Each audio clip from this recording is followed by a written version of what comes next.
Welcome to the channel, guys. Today we're going to be building a modern full stack application step by step from setup to deployment. In this project, I'll walk you through creating an AI powered newsletter app using Next.js 15, Prisma ORM, Supabase, Kinde Auth, Inngest, Tailwind CSS, shadcn UI, and RenderMail. The goal of this project is to show you how to go from an idea to a working SaaS product. I'm going to break down each code in a way that's understandable and yet production ready. Share real code, real debugging, and real deployment workflows. If you're interested in Next.js AI apps, full stack development, or SaaS project, you're in the right place. So please don't forget to subscribe if you want more tutorials on building modern apps from scratch. With all that said, let's get right into the project.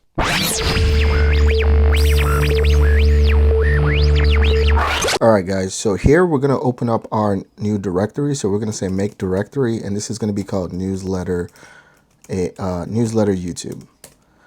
We can go ahead and open that up. So let's go ahead and open this folder, and it's going to be newsletter YouTube. We're going to open that up.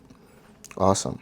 And now we're going to be using Next.js. So it's going to be npx create next app at latest. And then we're going to say yes. Project is named. We're just going to call it dot. TypeScript, no. ESLint, yes to CSS, yes to SRC, yes to app router, no to TurboPack. Customize the import alias, no. And then we're just going to let it install. So as we do that, now within our root, we're going to create a new folder, and this folder is going to be called .env. We're also going to have .env.local. So we're going to have both because we're going to be deploying as well.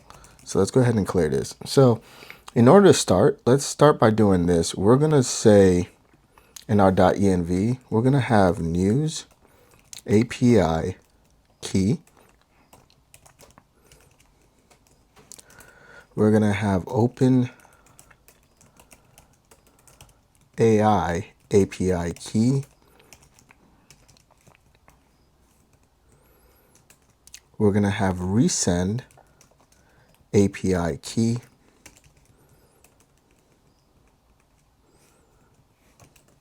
We're going to have resend from.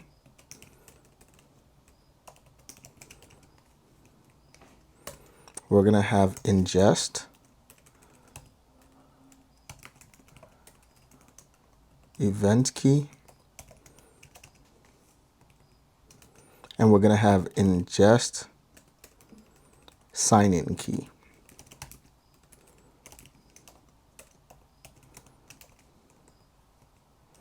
Cool.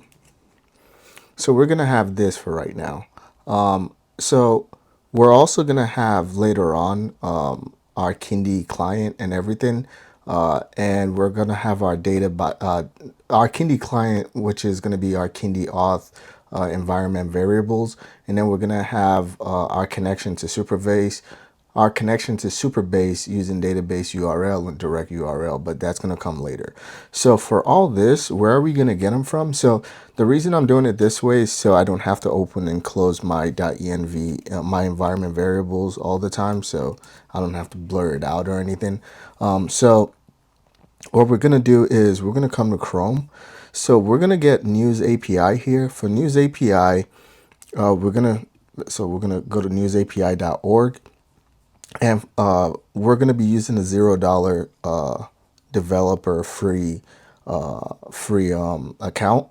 So if you create an account, you're going to be using the developer free one. It's completely free, so that's the one we're going to be using. Remember, I said we're using the developer free one, so $0. Now we're going to go to documentation to see how the documentation works, but really we're just going to hit get started. Or News API, sorry, and we're gonna hit get API key. Now I'm not gonna hit that because my API key is gonna show, and I don't want to, broadcast that. But you're gonna be getting the you're gonna be getting the API key. Once you get the API key, you place it in there, and you're gonna be you place it in News API key. So it's going to be whatever this is, that we're just going to put that there for right now as a placeholder. And then for OpenAI API key, we're going to go to Chrome, and then we're going to go to OpenAI API key. And then we're gonna hit the first one, create an OpenAI key. It's gonna ask you to sign in. I'm already signed in, so it's gonna ask you to sign in. When you sign in, it's gonna say create a new secret key. For this, you're gonna have to pay for the ability to use the API key, so that way you have the ability to use it. If you don't want to use OpenAI, you can use some other free AI, AI API. So I'm just using OpenAI because I have an account with OpenAI, but it's not going to cost you a lot. It's like $5 and let's say $2, and you should be able to do well with this project. So we're going to hit create new secret key. When you create that, it's going to create a new secret key for you. I'm not going to create that because it's going to show my secret key. I don't want that to happen. So we're going to go back. So OpenAI secret key, OpenAI key, we're going to have it like this. Now remember to have the OpenAI API key written just like this. This is important. So write all of them just like this. Now we're going to be using resend. And let's go ahead and go to resend. So this is resend. If you go to resend.com, so if you go over to Google, so if you go over to Google and you go to resend docs, so it's going to say introduction. So this is resend's introduction. We're going to be using Node.js Next.js quick start. Sorry. So Next.js quick start.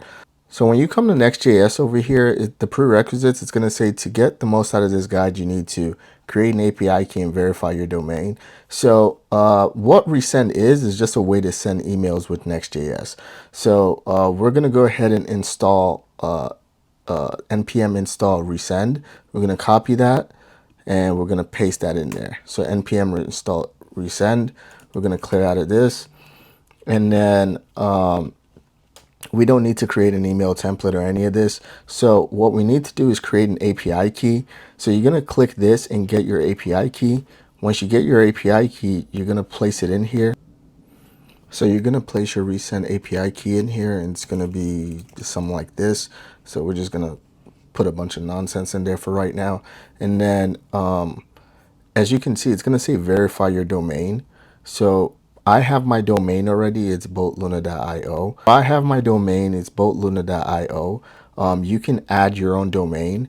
We don't need to upgrade.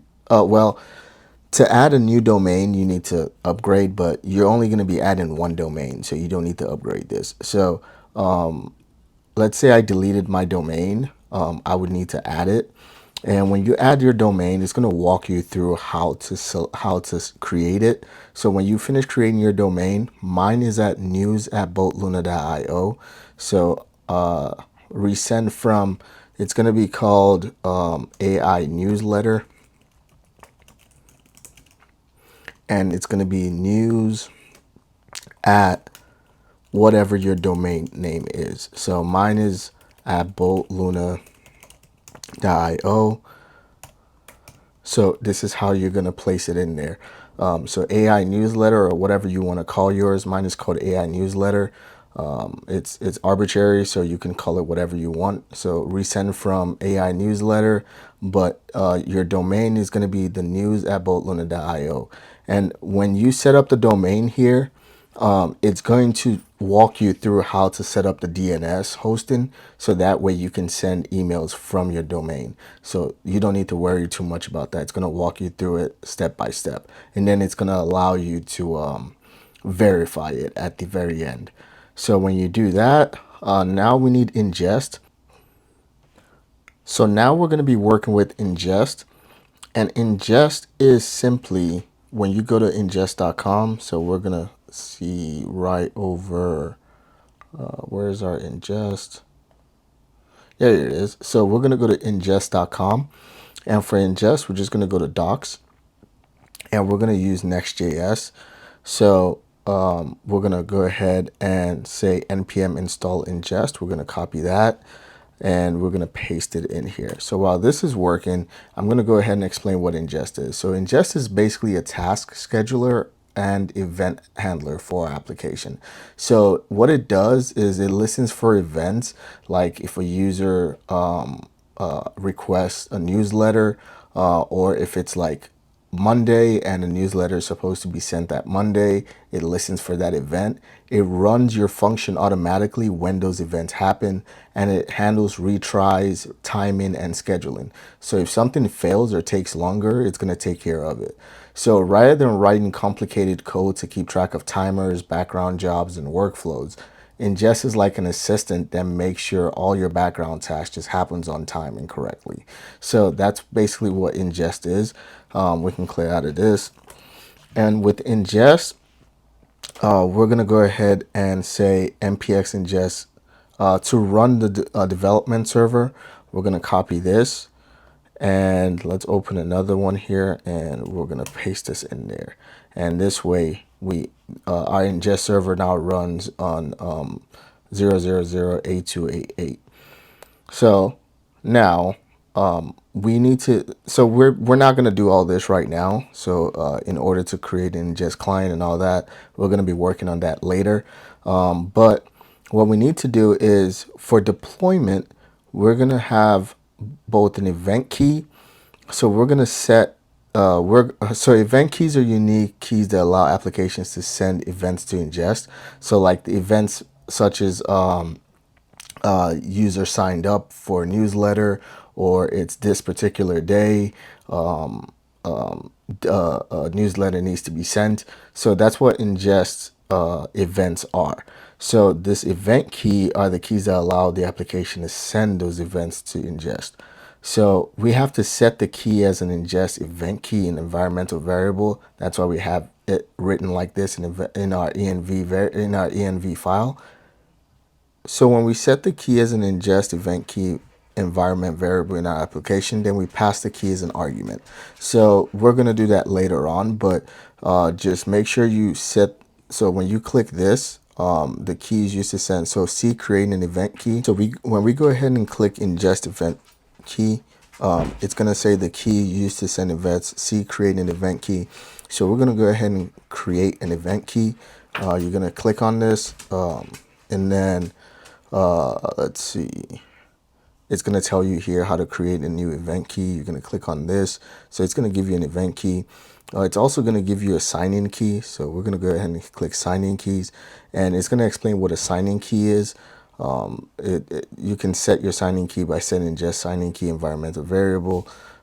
So that's pretty much it. So sign-in keys are not needed for the development server. So if you're following this project, you're going to realize we're not going to use it for environmental for our development server. However, since we're doing things for production, a lot of things are not going to be done with our development server. We're going right to production. So that should sound a little bit fun. So you're going to get the sign-in key as well.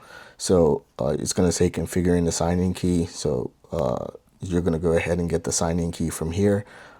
When you set the sign-in key, when you get the sign-in key, you're going to come and place the ingest event key in here, as well as the ingest sign-in key. So you're going to place all that in there. So now for our authentication, so let's go back to our main one right here. So we're done with all of this. So we're done with this. We're done with resend. We're done with OpenAI. We're done with News API, and we're done with resend. So now what we want to do is with Kinde. Kinde is going to be the is going to be our authentication library that we're going to be using. So we're going to go ahead. You're going to go ahead and hit start for free. I already have an account, so I'm going to hit sign in, and I'm going to go ahead and sign into my account.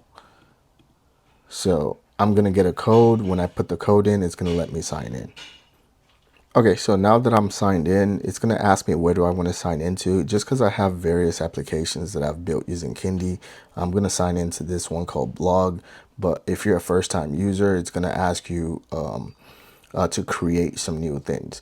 So when I do that, I'm going to go ahead and state add application. So I'm going to add an application here, and the name of this application is going to be Newsletter YouTube. And it's a backend web application. I'm going to go ahead and save that.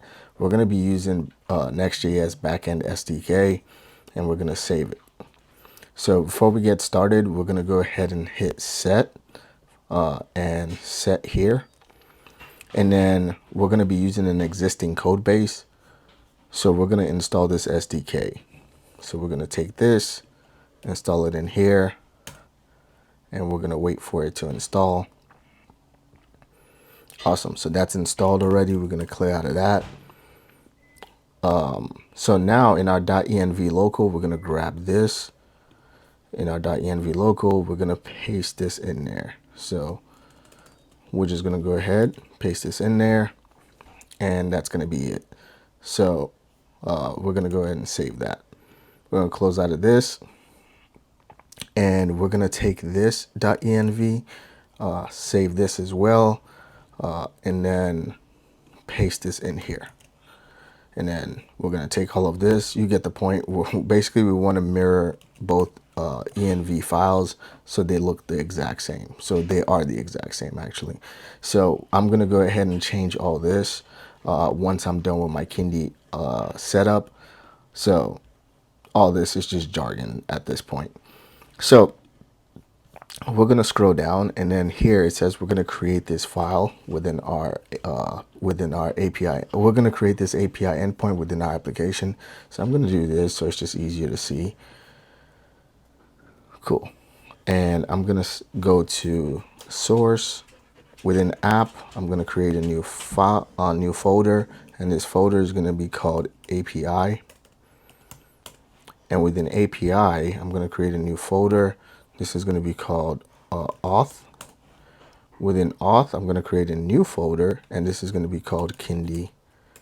So it's going to be within brackets, and this is going to be called Kinde Auth. And within Kinde Auth, we're going to have a new route, and this is going to be route.js. I'm going to go ahead and copy this endpoint, paste it in here, save it, and we're all just like that. We're all done with our Kinde Auth setup. So for right now, we're just going to scroll down, and we're going to view Next.js docs.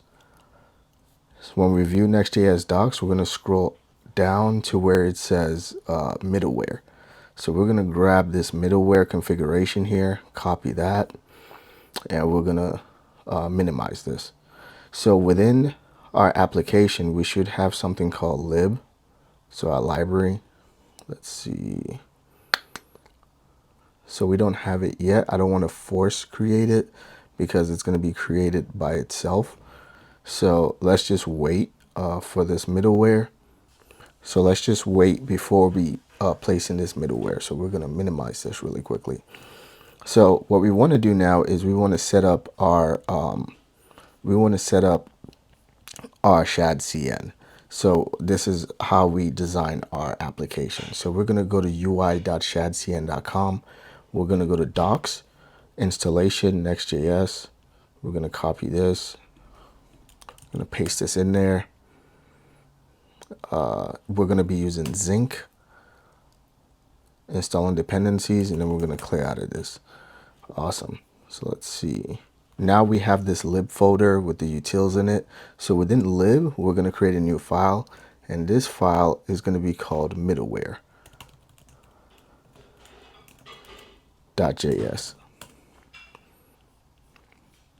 Actually, it's going to be called middleware.ts. Cool.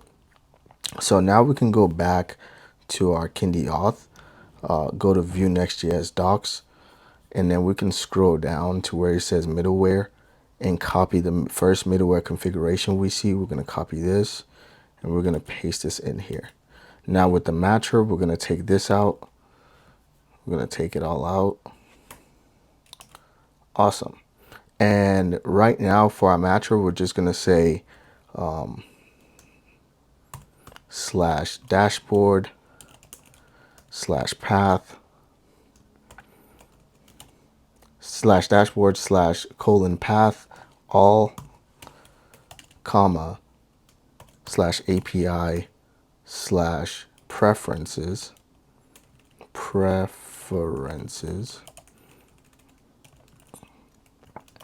slash colon path all. So let's see. Oh, we didn't close this. There we go. Path, and then we're going to close out of this. Awesome. And what this is saying is if the user is not logged in, well, not necessarily. So what this is saying is these are protected paths. So anything slash dashboard, which is going to be our main page. So if we go to the actual application newsletter.boatluna.io, so I'm going to go ahead and log in really quickly. Okay, so now that I'm logged in, as you can see, this is what the UI looks like for the dashboard. So this is slash dashboard.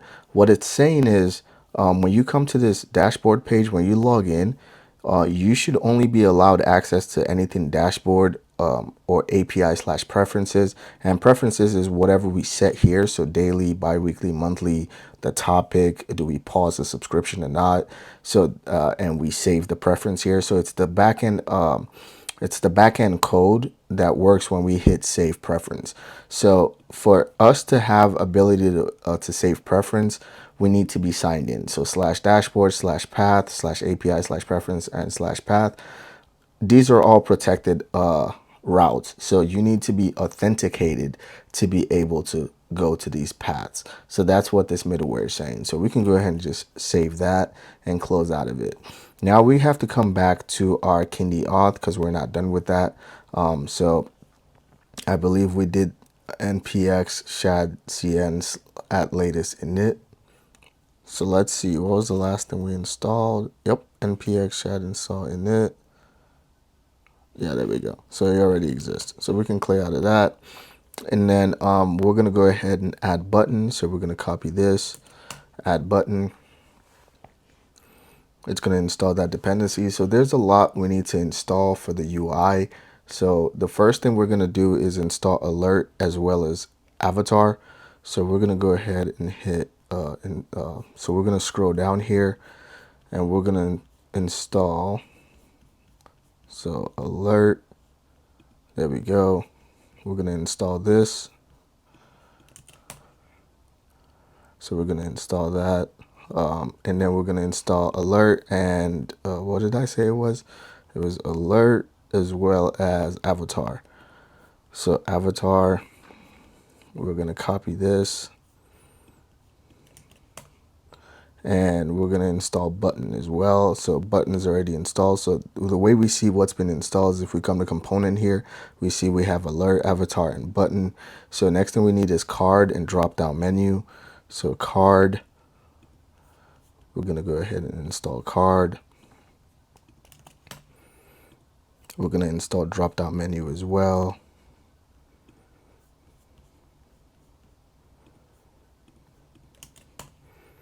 And then we're going to install input, label, and select.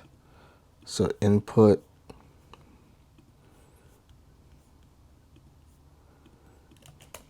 label,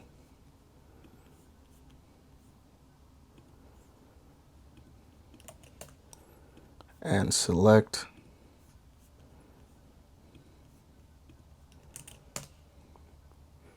Awesome. Switch and toggle. So switch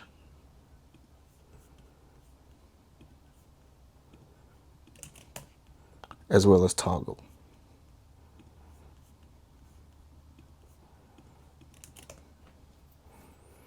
Cool.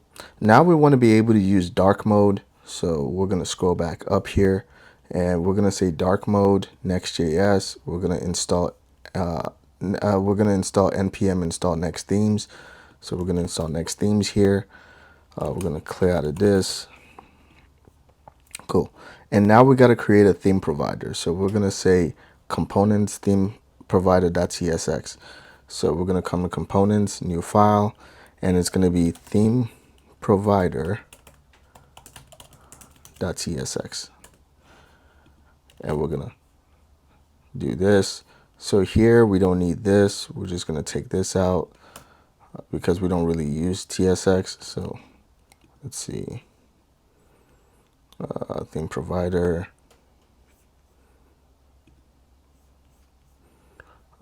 props. So let's do this. Okay, so as you can see, it gives us the error because we don't use because we're not using TSX. So all we have to do here is just delete this. So just from here, let's do it from here all the way to this colon. Cool. And we should be good. Let's see, what are we doing wrong? Did I use JSX? Rename. Oh, sorry. This should be JSX. There we go. So this is JSX, and then we can close out of that. And then if we follow the docs, what does it say? It says after we do that, we have to wrap our root layout. And it also says make sure to add the suppression hydration warning prop to the HTML tag. So right here, we have it on the HTML tag. So I'm just going to take HTML to HTML, copy that, and then go to the root. So layout.js.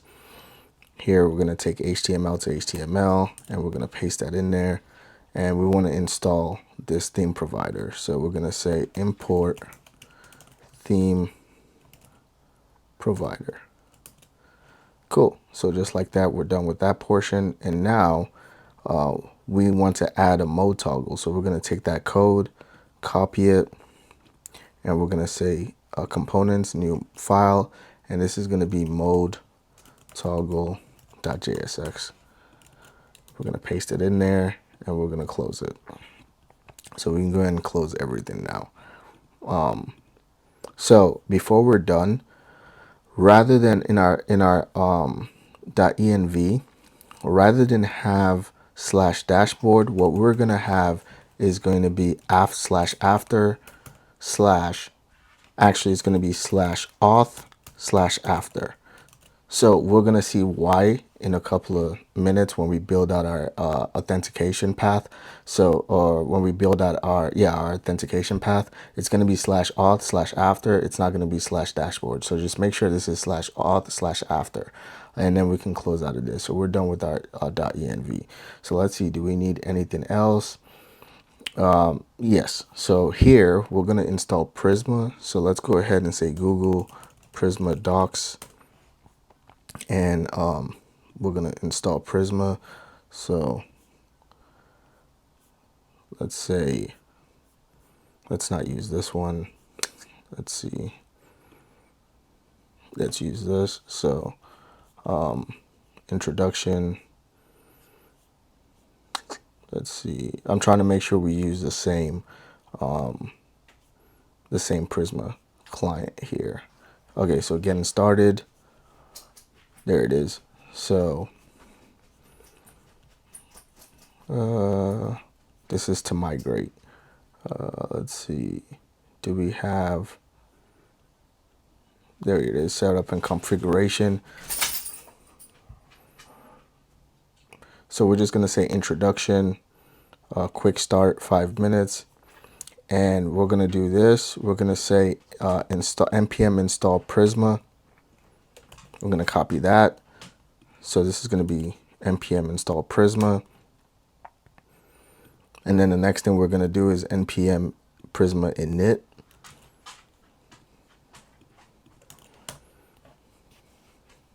So it's going to initialize Prisma for us. So if you scroll up here, you should see Prisma should pop up over here somewhere. There we go. As you can see, Prisma pops up. And then we can go ahead and hit clear. So now if we go over to schema.prisma, you should have this. So what we need to do is we're going to say direct URL here, env direct URL. So if we come to our env here, our env file, we should have a database URL there already. So we're just going to take this database URL and we're just going to delete it because we don't need this one. So what we need to do is come over to Prisma. So we're going to go over to Prisma, not Prisma, we're going to go over to supabase.com. I already have an account, but you can start your project, but you can start a free, you can set up a free account. And I'm going to go ahead to dashboard. And so when you set up your organization and everything, I'm going to come over here and I'm going to create a new project. And this project name is going to be called Newsletter YouTube. For the password, we're just going to generate one and we're going to create a new project. So as that's working, let's copy this password so we don't forget it. We're going to copy, we're going to close out of this, and then we're going to hit connect. When we hit connect, we're going to hit ORMs and we're going to copy this. So we're going to copy this and we're going to paste it in here. So when we paste it in here, we're going to copy this as well. And in our local, we're going to paste it in here as well. Cool. So that way everything's uniform, everything is the same. We're going to do this, and now we got to paste in that password. So we're going to put in our password. So I'm going to do that off screen, but if you copy this and you can't find where the password is, what you need to do is just go to database, go to settings over here, and then the first thing you see is reset database password. So we're going to generate a password, we're going to copy it, and then we're going to reset password. Cool. So we successfully updated our password. So now we can go to database. We can just go to database. And as you can see, there's no tables created yet in our schema visualizer. But in our Visual Studio Code, we're going to place in our .env file, we're going to place in our password in here. So after doing that, we already have direct URL here. So our database is set up. So let's do this npm run dev. Make sure there's nothing going on with our project, nothing bad going on with our project. So we're going to open this up. Awesome. So here we go. We have our Next.js right here. So everything is set up. Just ignore this. This is due to our development server for ingest. Because there's nothing there, it's just gonna keep throwing these 404s. So you can just ignore that, or you can stop the server, and then that should stop. So we should be all good with that. So we can clear out of this npm run dev again, and we should be all good. There we go. So if we come back here and refresh it, we're all set. This issue is not an issue. It just does that because we have, it's once that hydration warning kicks in, or what did we call it? Once this suppress hydration warning kicks in, it's gonna go away. So let's quickly change the title for this. I just don't like how it's create next app. We're gonna call this newsletter app. And then we're gonna say YouTube newsletter application with AI. Cool. We can close out of this. Now, as we have that, what we want to do is we want to create a singleton. So Prisma singleton code. So within the library here, we're going to create new file, and this new file is going to be called Prisma.cs. Well, Prisma.js. So Prisma.js. And I'm just going to copy and paste it, and I'm going to show you. Basically, you can get this code online. It's just a singleton code. Basically, what's going on here is it makes sure it just exports a single Prisma client instance. And what it's doing is it's making sure that the Prisma client is the warning Prisma client already initialized during development hot reloads is gone. So basically, Next.js has hot reloads, and when it hot reloads, it's gonna instantiate Prisma instance more than once. So it's gonna keep trying to develop the Prisma instance over and over again. It's going to try and generate it over and over and over again every time it reloads. So what this does is it prevents that Prisma client already initialized during development hot reloads. So that's pretty much all it's doing. But you can find this code online, so there's no point in me typing it all out. So you can save that. And that way, during hot reloads, you don't get that dreaded Prisma client already initialized. So we do that. Now, what we need to do is we're going to go ahead and create our schema. So for the schema, I'm also going to copy and paste it, and then I'm going to show you what's going on because it's a lot. So I'm going to go ahead and copy and paste the schema right now. Awesome. So our schema has been copied and pasted. So we're going to go ahead and scroll all the way to the top here, and then I'm going to explain to you what's really going on. So here we have enum frequency, and enum is just a fixed list of allowed values for a field. So we have option 1, which is daily, option 2, which is bi-weekly, and option 3, which is monthly. And if we come to our Chrome here and we go to application, you can see the frequency we have is daily, bi-weekly, or monthly. Those are the 3 frequencies at which our newsletters are sent. So that's what we want to do. I mean, that's what we're doing. So let's keep it at this. And then let's go back to our Visual Studio. So when we do that, the next thing is our table for the users of our application. So this model user is the table for the users of our application. The ID being string at ID at default CUID is the primary key. So the string is generated by CUID.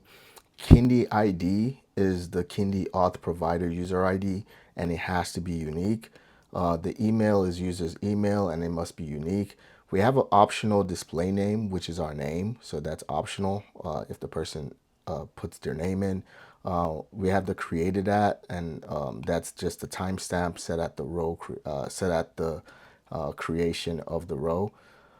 We have preferences, so it's optional one-to-one relation to preference, and it can be null. We have deliveries, so we have one-to-many relation. So the first one, preference, is a one-to-one relation. Delivery is a one-to-many relation. It's a user can have many deliveries. So a user can have a lot of deliveries, basically. At index is secondary index to speed queries ordered, filtered by created at. So for the model preference. So for preference, this is like each user's personal newsletter settings. It has its own ID, a user ID that links back to the user, and it's also unique. So each user only gets one preference role. And then within the preferences, we have frequency. That's how that tells us how often to send the newsletter, but the default is daily. So if they don't select bi-weekly or monthly, it's going to default to daily. Topics is stores what they need to read about. So if your topic is AI, it's going to store that within topics. Last sent that and next send that track the scheduling. So when it was last sent and when it needs to be sent that next, which is important for our cron. Paused is a simple on and off switch if they want to stop sending getting newsletters sent to them. So it has created that and updated at timestamps. We also add an index of next send that because the scheduler, which we're going to create, constantly queries who's due for a next send that right now. So the next thing we have is the issue. So for the issue on an issue is a single generated newsletter. So it's like an edition of the paper. So it stores the ID and created at, which we've already gone over, a title, which we've already gone over, the full HTML of the email being sent, as well as the meta-JSON for any structured links and summaries. We also have some snapshots, the actual subject line being used, and the topic that the issue is based on.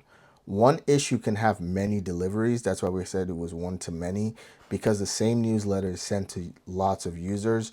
We also have a created at so that the admin, which is us, can pull up the newest issues fast.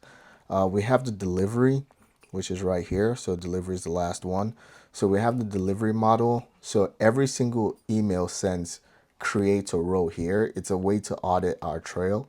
So it has its own ID, it has its own user ID, which explains who got the email, and issue ID, which issue it was, and timestamp, sent that, created that. So for tracking, we have subject, what subject line was used. We have status, like sent or failed. We have error, something went wrong. That's what the error does. It just tells us if something went wrong. It also saves snapshots of the recipients to email, to name, and the topics that were used to send the specific send. That way, if the user later changes their preference, you still know what they got at the time. Lastly, we add indexes so we can quickly look up all deliveries for a specific user, sorted by date, or all deliveries for a specific issue sorted by date. So that's exactly what we're doing in this schema.prisma. So rather than type all this out, you guys are able to just see what's going on and then just copy it. Like I said, the repo is going to be posted, so you can also copy everything from a repo. So after doing that, we can open up another one here, and we can say Prisma MPX Prisma migrate. So let me show you the actual docs that we're using. So so we have this. So it's going to be Prisma. So let's copy this, MPX Prisma migrate dev, name init. So we're going to copy this and just paste it in here. And when we do that, we're going to go over to Prisma to see if we have that database, if we have that schema within our database. So we're going to clear out of this. So let's see, does the doc say we can do anything else? So explore standard queries, we're a Prisma client. So we can install this package as well. So Prisma client. There we go. And we can clear out of that. So now if we go over to our, if we go over to Supabase and we refresh this, it's going to load our tables, and we should be able to see our tables via the schema visualizer. So it's going to take us a second for everything to come through, and then we should be able to see it. So as you can see, this is what the schema looks like. This is the visualizer schema. So if you go to tables, you should see the tables as well. So these are the tables. So it migrated perfectly. So let's head on back to our code. And what we're going to do now is we're actually going to create our Navbar. So we're going to go ahead and in components here, we're going to create a new file. And this file is going to be called navbar.jsx. And so here what we're going to say is export default async function, and this is going to be called navbar. And as you can see, it has the async, so this is going to be a server component. This is going to say const is authenticated get user is equal to get Kinde server session. We're going to say const authenticated is equal to await is authenticated. We're going to say const user is equal to authenticated. So if it's authenticated, then we want to await get user, else we want null. Cool. Now we want to return nav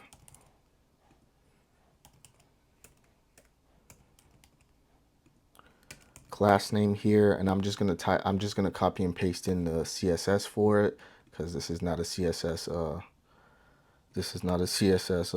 tutorial. So we're just going to paste in the CSS here, so you can copy that in. And then we're going to have div here,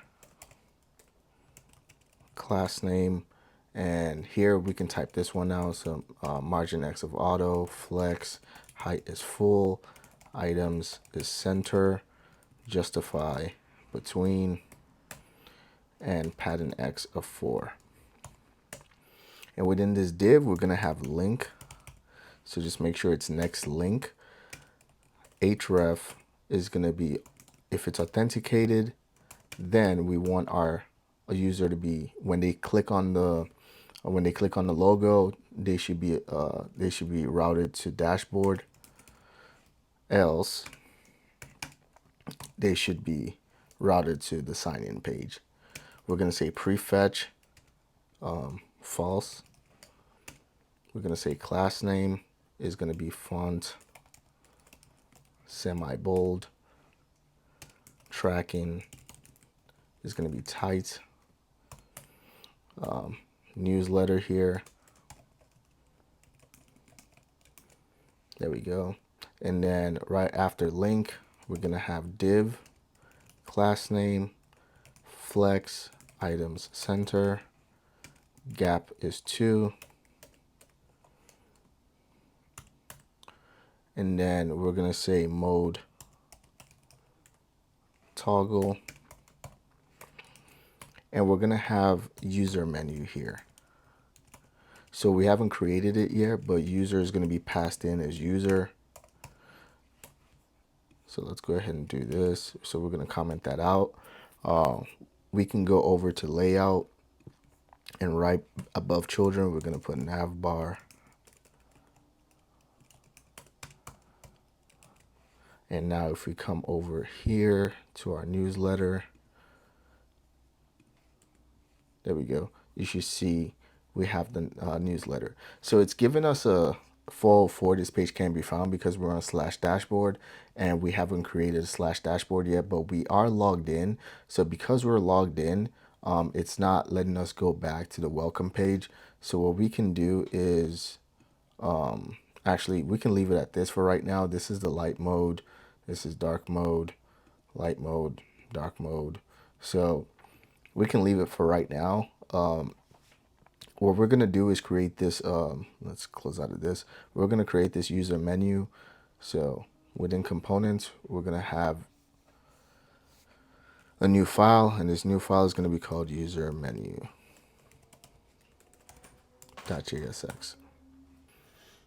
So user menu is going to be use client.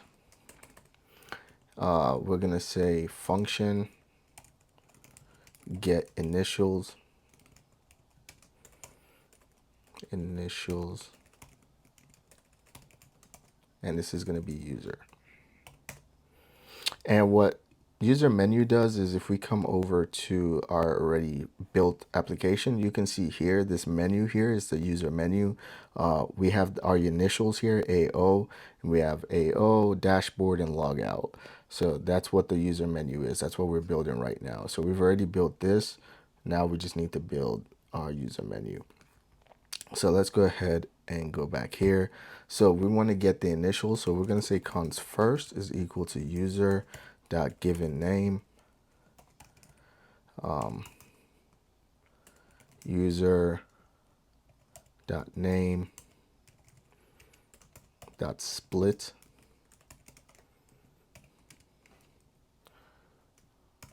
dot o, user dot email dot split at o. And we're going to say user. So if all that's not there, we're just going to call it user. Const last is equal to user dot family name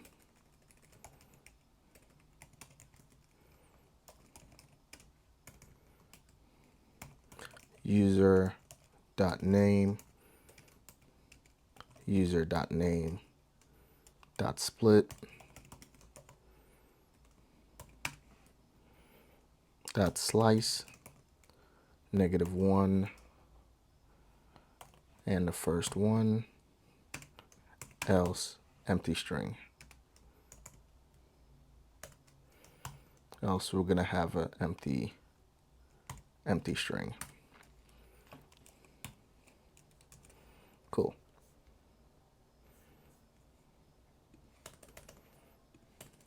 So we're going to say const f is equal to first, so the first initial, else is just going to be u to uppercase.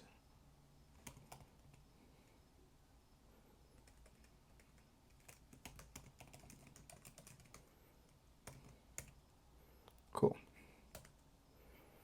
Const last is going to be last dot first, and this is going to be user dot name, else it's going to be so if there's user name, then it's going to be empty empty string, else it's going to be user dot email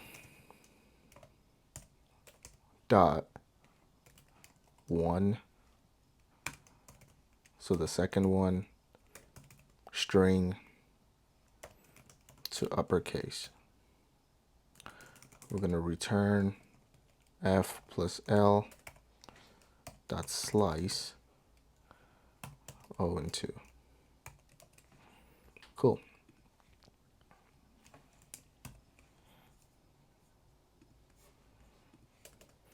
Now we're going to say export, so we can close out of this. Default function user menu. We're going to take in that user that we passed in. If there is no user, then return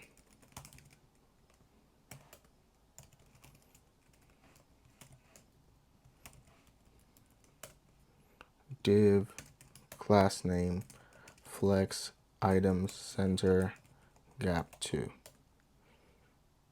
We're going to have the login link, post login redirect URL to /dashboard.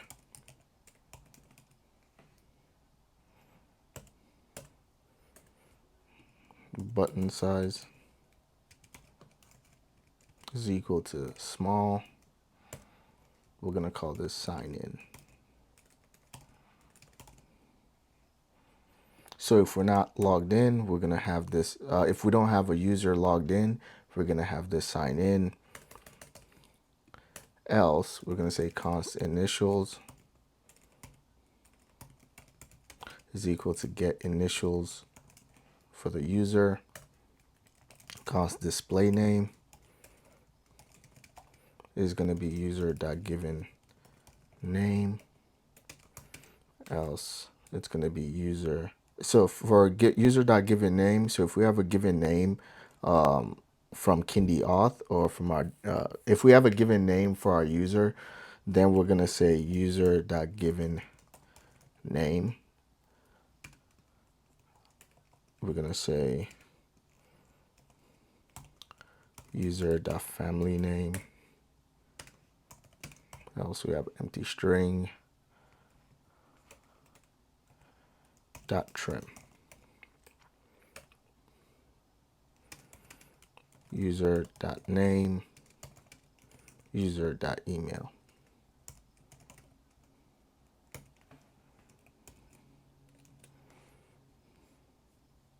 Cool. So let's go back to Navbar. Let's import this.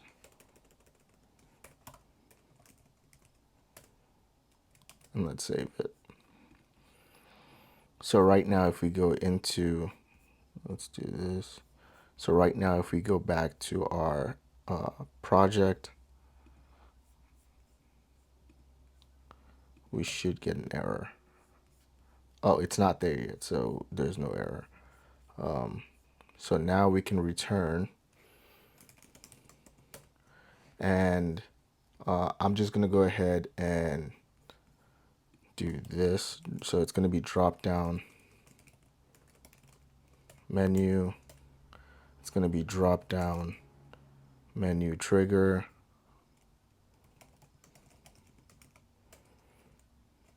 As child And then for button, I'm just going to copy and paste the button in there. So we have button. So I'm going to copy and paste that.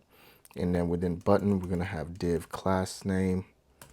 And I'm going to copy and paste the class name in.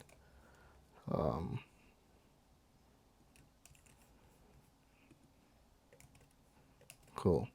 And then we're going to pass in initials.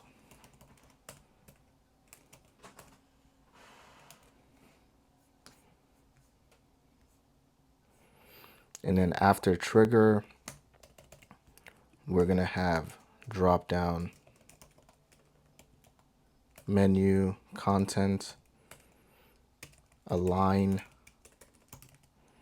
So this is going to be at the end. Class name is going to be with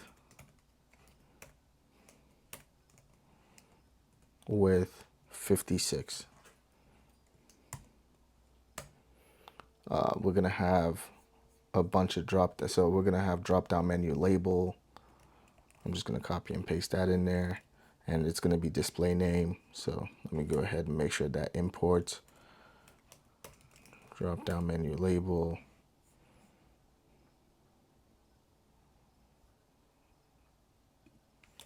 So let's see, drop down menu label.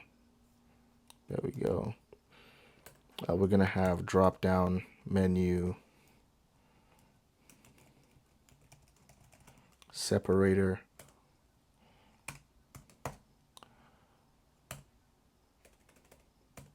We're going to have drop down menu item as child,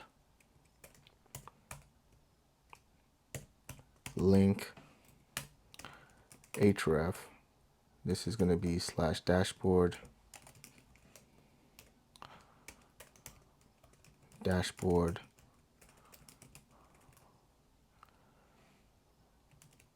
and then we're going to have separator again, drop down menu item as child, and this is going to be log out.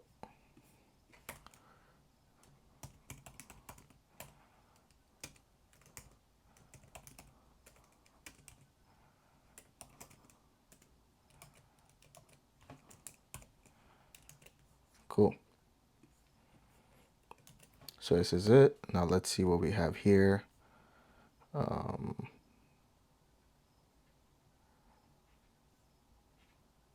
What's going on right now?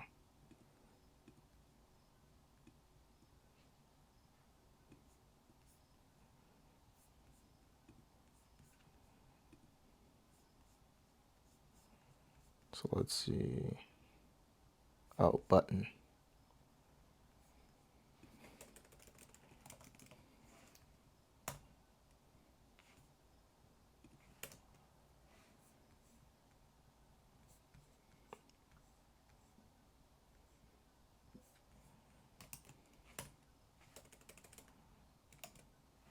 So let's see, does that fix it?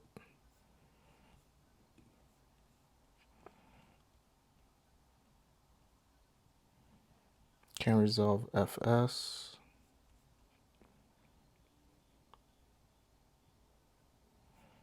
So where else did I use button?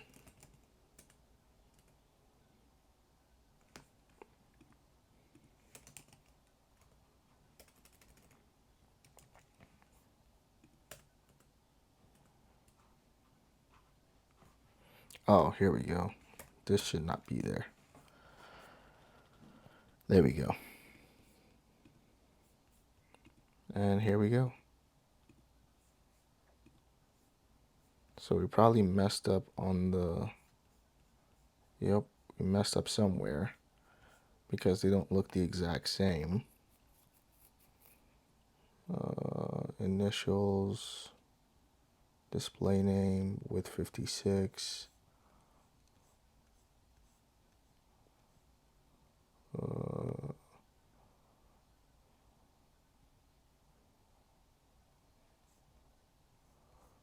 Let's see, did I type anyone else? HA with rounded. So let's see. Oh, so this shouldn't be focus. Okay, yes it is. Inline flex, item center, rounded full, outline none. So you know what? That's CSS, so we can just leave it at that. It looks good regardless. It's all good. It works. So that's okay. Now let's go over to Navbar really quickly. Not Navbar. So let's come over here and let's see if it'll let us go to 3000. There we go. So it lets us go to localhost 3000. Now we can build this out. So for page.js, for page, where is it? Page.js, we're just going to take everything from div to div.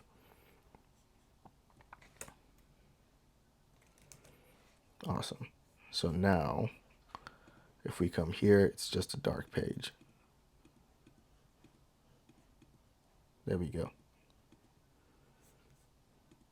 So now for our page, what we're gonna do is for this page, we're just gonna let it remain as a server component. So here we're just gonna put a sync. Cool. We're gonna do a couple of things. We're gonna say export const dynamic is equal to force dynamic. So this just ensures that the page isn't statically cached. We don't want that. So we're going to say export const revalidate. This is going to be 0. Awesome. And our return, we're going to say const is authenticated is equal to get Kinde server session.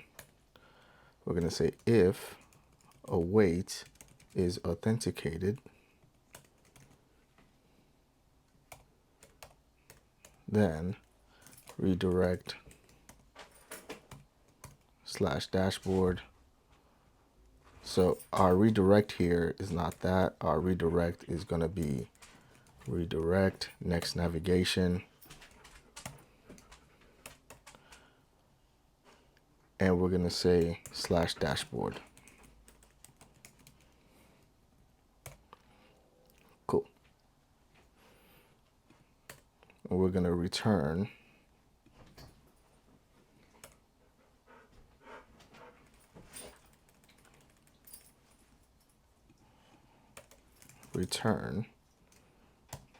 hero home or home hero.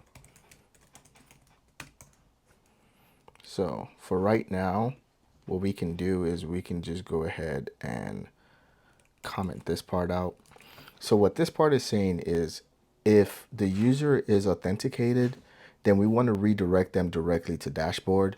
If not, then we want to redirect them to this hero page. So this localhost 3000 is going to be our hero page. But before we do that, let's go ahead and create that that auth after page that I was talking about earlier. So we're going to say auth, so API, let's see, app, new folder, auth, and then we're going to have a new folder within it, after, and then within after, we're going to have page.jsx. So it's going to be our auth after page. And basically what we're doing here is we're stating that right after we log in, we're going to check that we're authenticated.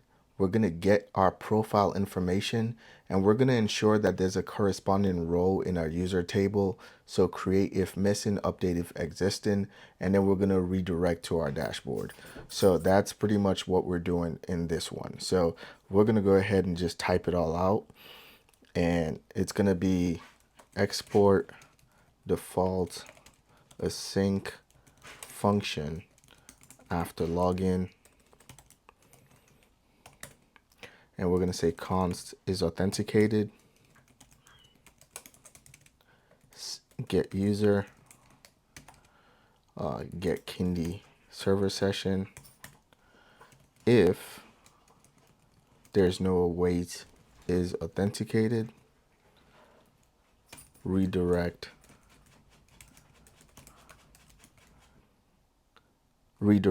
to the home page. So if we're not authenticated, then redirect to the home page.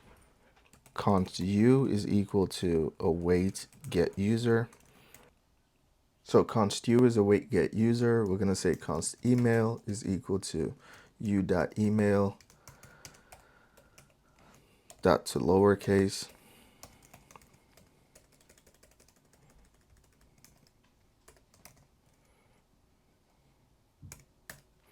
We're going to say const name is equal to u.given underscore name, else u.family name.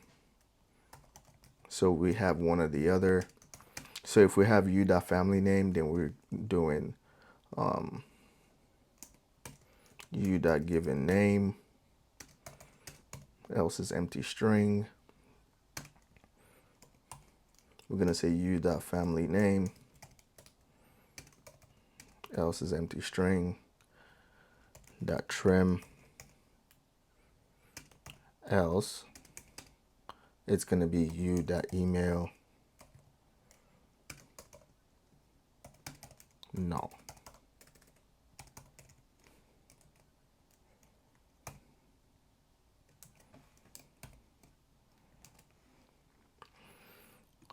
We're going to say await prisma.user.upsert.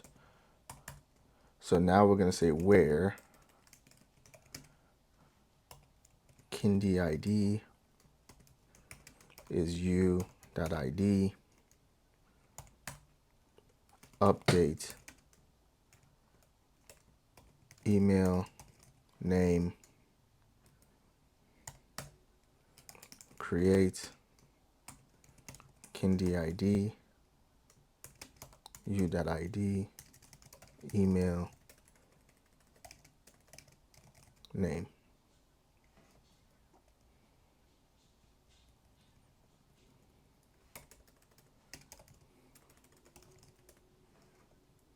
Cool.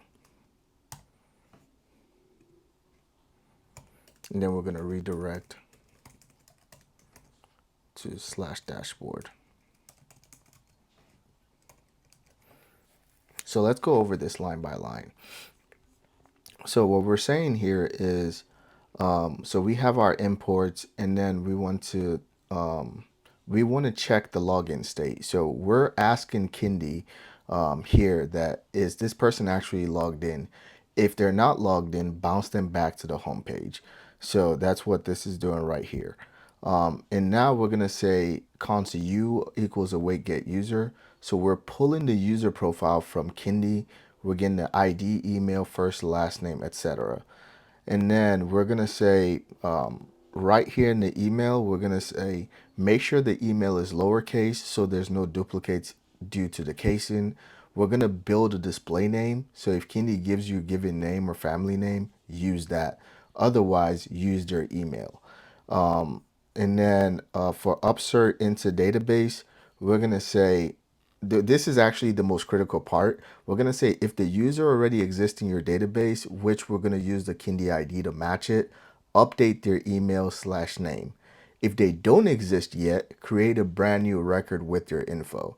So this ensures that you always have a local user record tied to your Kinde user.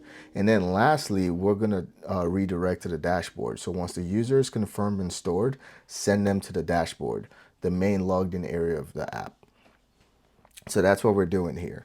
So this page basically just acts as a bridge between Kinde Auth and our database after login. So yeah, that's pretty much it.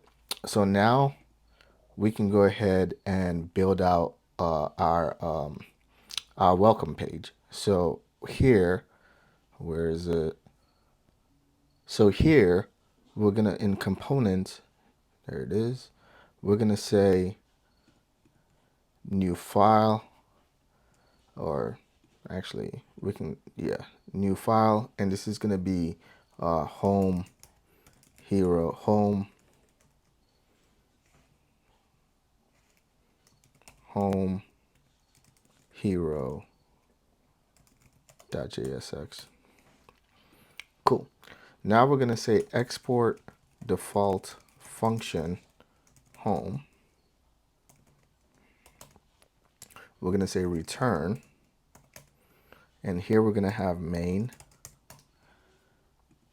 class name. I'm just going to import that, so I don't feel like typing all that in. Like I said, it's not a CSS tutorial. So class name, we're going to have this. Why is it doing that?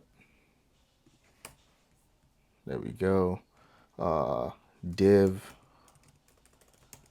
class name is going to be text center space y6 padding x of 6.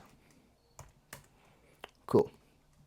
Div, well, h1 class name, and this is going to be text 4xl.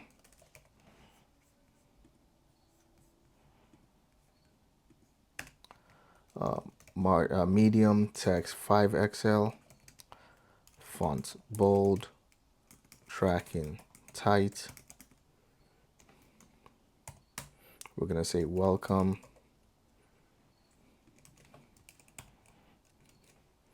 And then after h1, we're going to have p class, and the class name here, I'm going to copy that in there.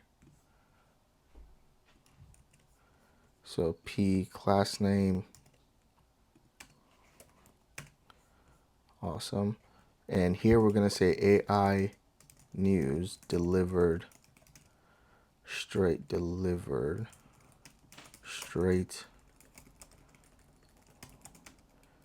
your inbox.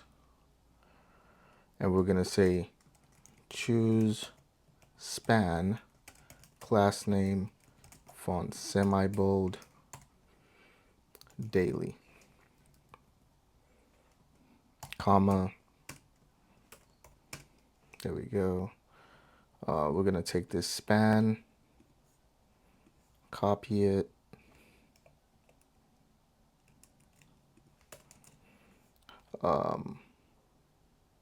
bi-weekly,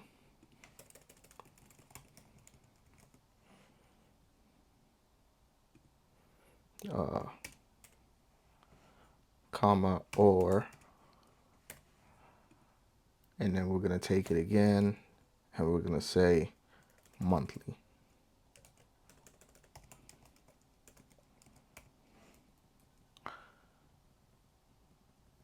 And here we're going to have updates.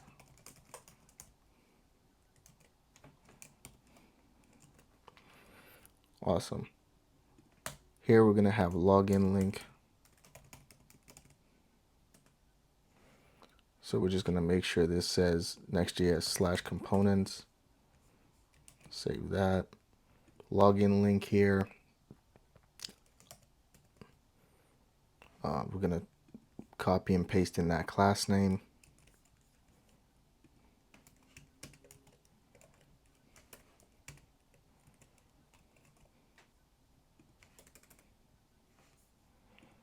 And this is going to be sign in with Kinde. Cool. Let's check it out. Oh, hold up. So page.jx. Let's just return home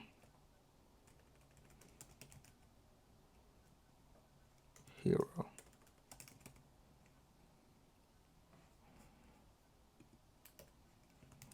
Import home hero. So this should be home.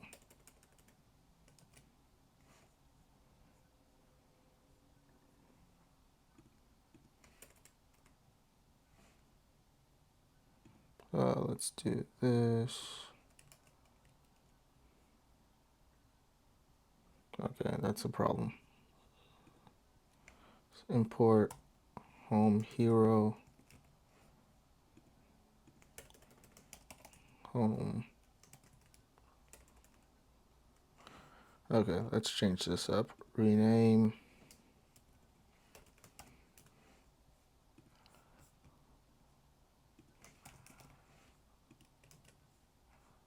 And then let's do this.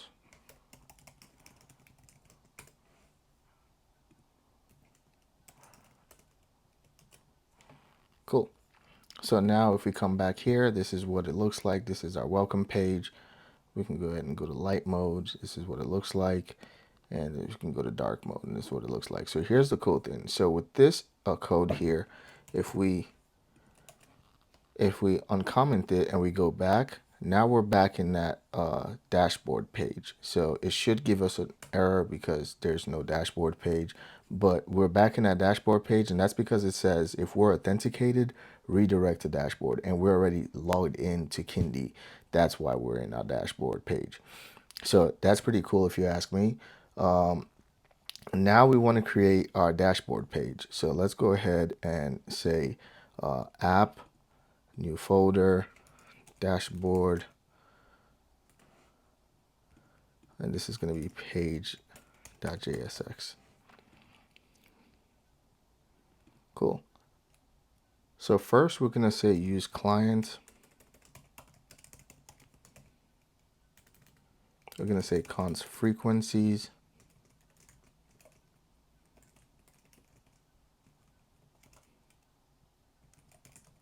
is equal to an array of objects.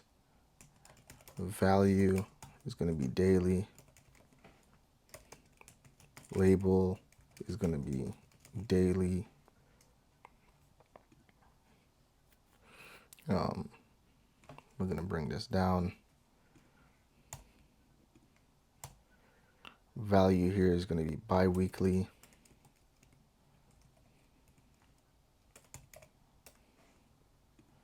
And this is going to be monthly.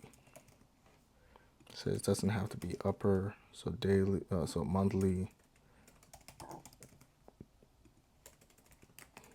bi-weekly, daily.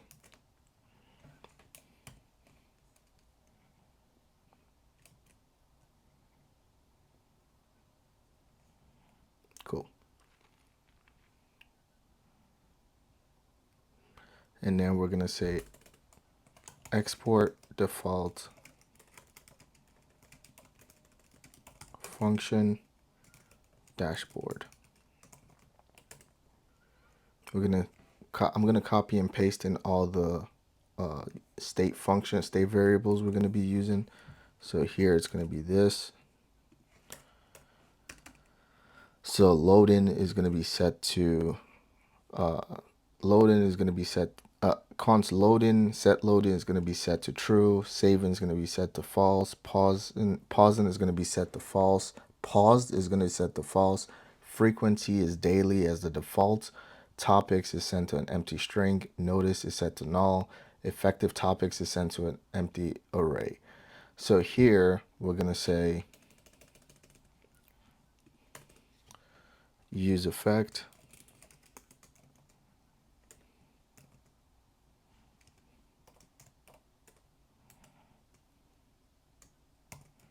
async. Actually, you know what? I'm just going to copy and paste it. It's a lot to write out. And then I'm going to explain what's going on. So here we have this use effect. So let's close out of this. So we have this use effect here. So we have this use effect, and what it's saying is when the dashboard first loads, we want to run this code.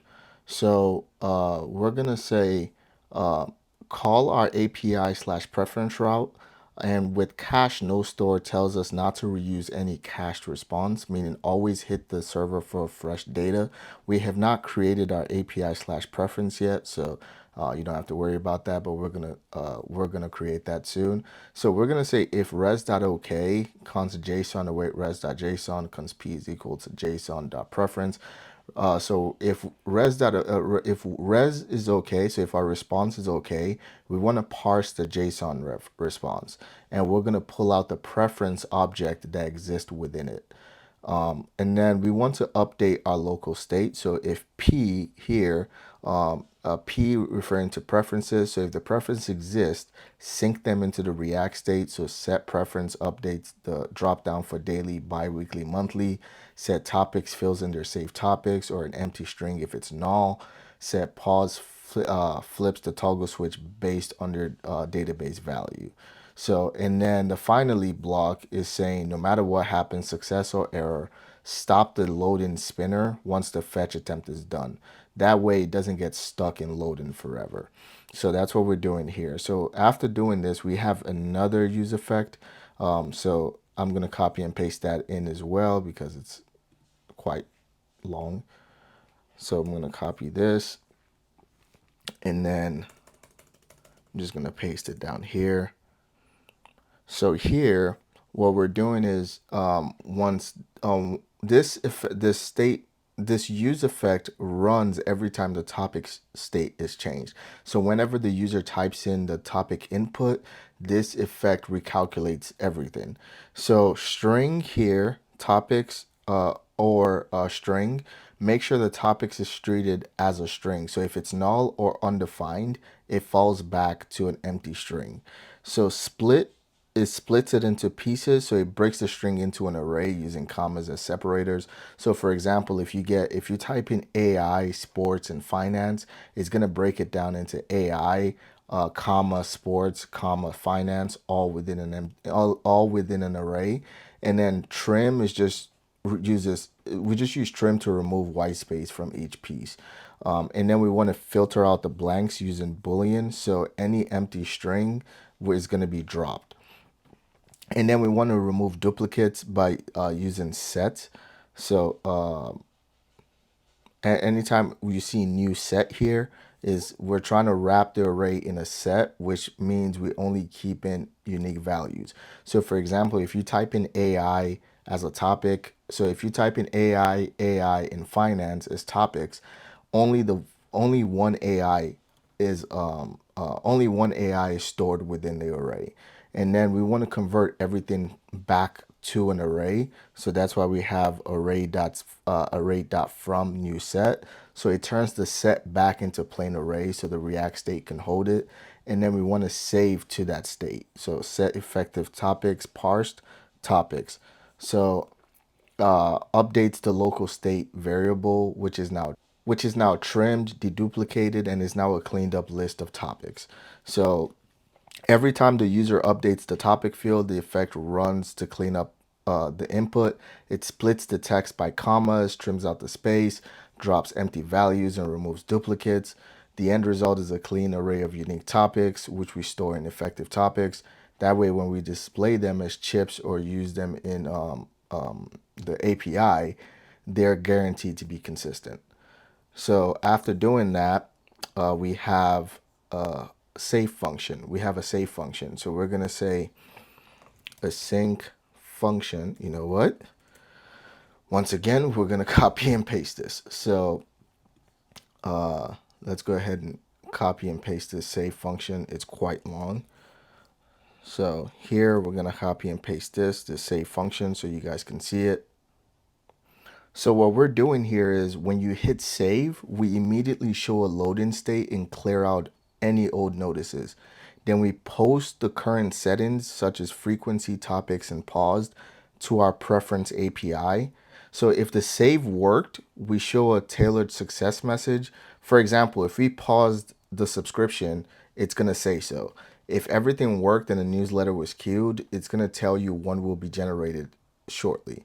If it only saved but could not queue the newsletter, it's going to warn you about the ingest config. So it's going to tell you preferences saved but couldn't enqueue the newsletter. Check ingest key/config. And if anything goes wrong at all, we just show an error message. Finally, we turn off the save and spinner so that the button returns to normal. So that's what this is doing here. So like I said, we haven't created this API/preference yet. We're going to do that shortly. So let's see, what else do we need to do here? So we have the save function. We're gonna create our toggle pause. So that's the last function we're gonna create.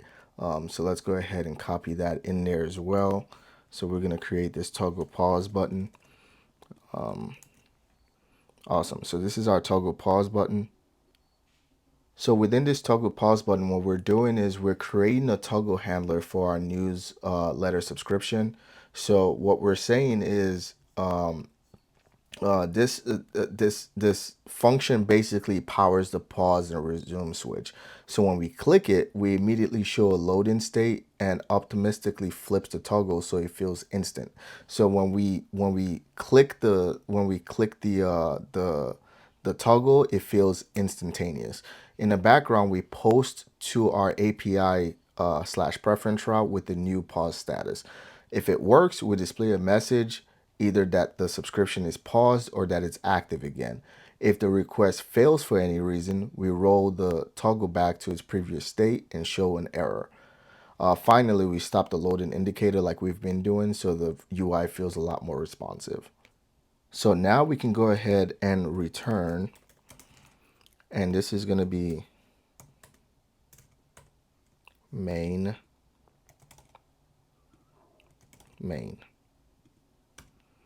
Class name is going to be min height. Actually, I'm just going to copy and paste the class name because it's quite long.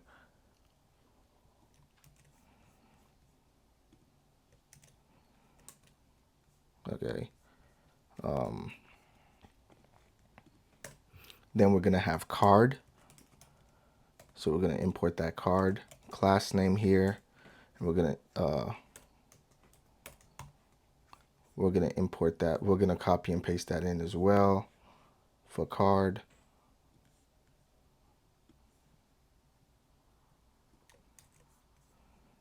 So we're going to paste that in there.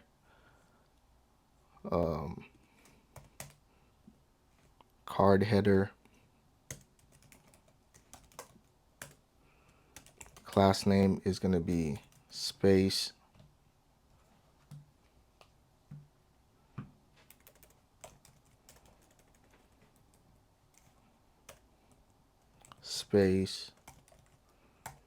Y3,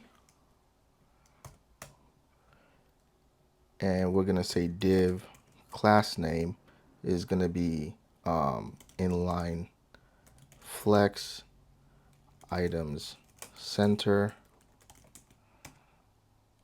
gap is 2, text is XS, medium is text small, rounded is full, border is pattern X of 3, pattern Y is 1, background is muted.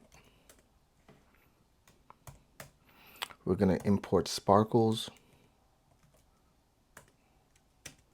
Class name here is going to be height 4, width 4. AI Newsletter. Cool. Now we're going to say card title, class name is going to be text 2XL, medium is going to be text 3XL, tracking is going to be tight. It's going to say your newsletter.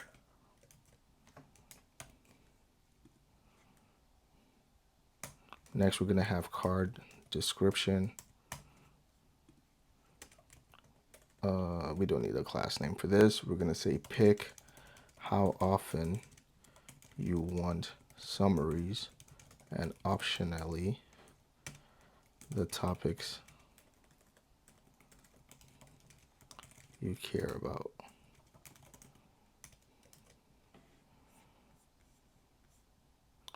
And then after card header, we're going to have card content. Class name here is going to be space y4. So we're going to have notice bar. So notice, then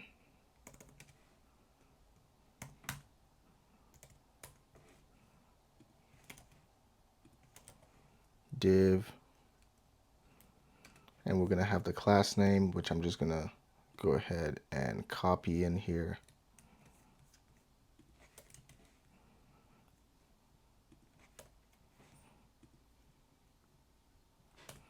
Role is going to be status,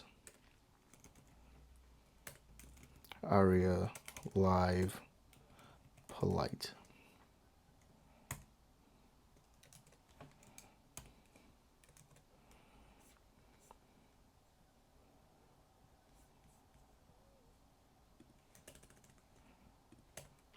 We're going to say notice type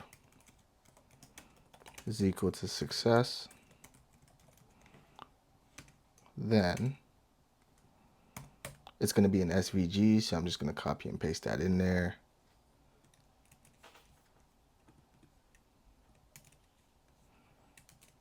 There we go. Cool. And then afterwards, we're going to have a p tag. Class name here is going to be lead-in, none, truncate, max width is going to be 70 ch, and it's going to be notice.message.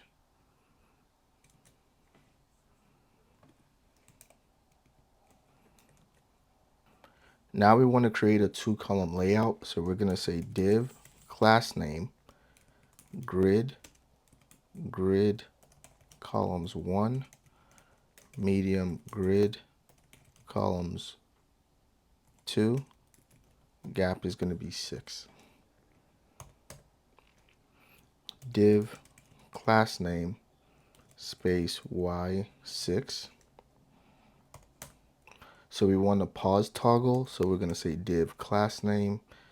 Once again, this is a lot, so I'm just going to copy and paste the CSS in there. This is going to be that. We're going to say div class name flex items center gap 2.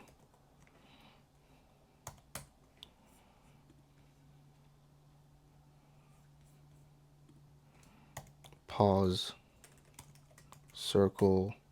We're going to import that. Class name is going to be height of 4, width of 4.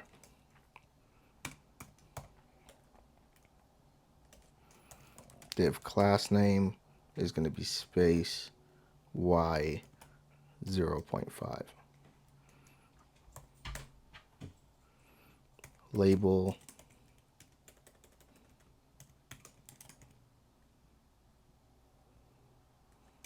HTML 4 paused. Class name is going to be lead-in, none. Pause subscription.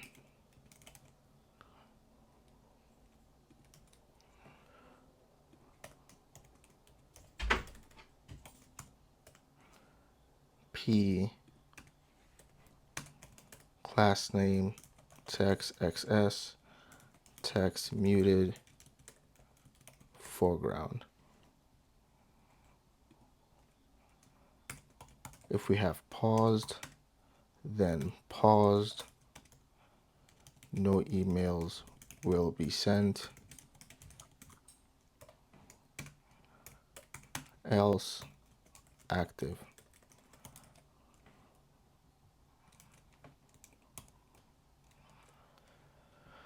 Awesome. So now, right after this div, so div, we're going to have switch. ID is going to be paused. checked is going to be paused. Unchecked change is going to be toggle pause. Disabled is going to be loading, else saving, else pausing.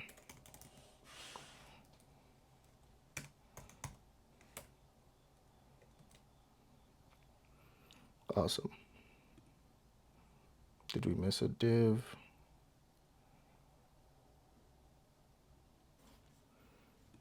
Okay, so apparently Sparkles here is just self-closing.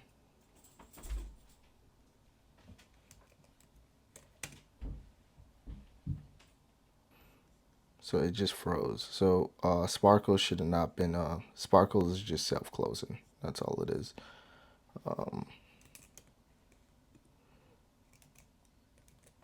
Cool.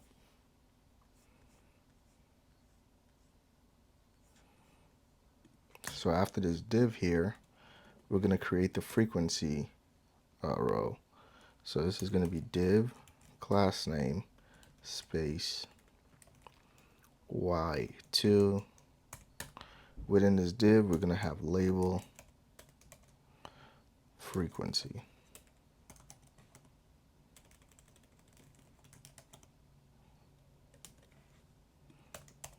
Div class name flex wrap item center gap 2. We're going to say frequencies dot map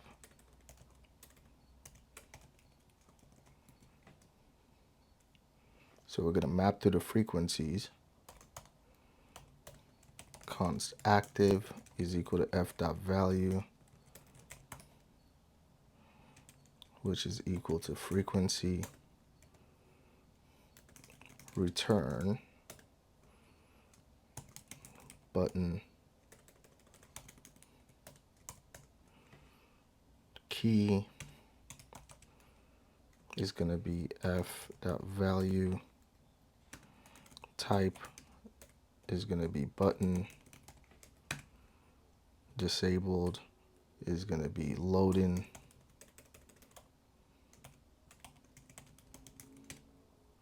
else saving, on click, set frequency f dot value.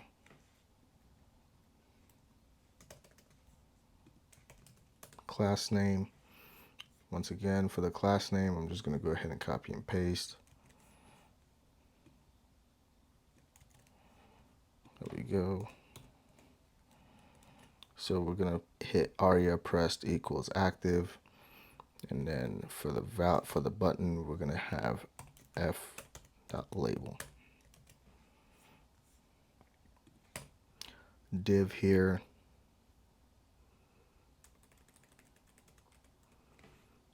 so after this div we're going to have p class name. P here is going to be text xs, text muted, foreground, biweekly is equal to every 2 weeks. And then we want to work on the right column. So we're going to say div class name space y3 label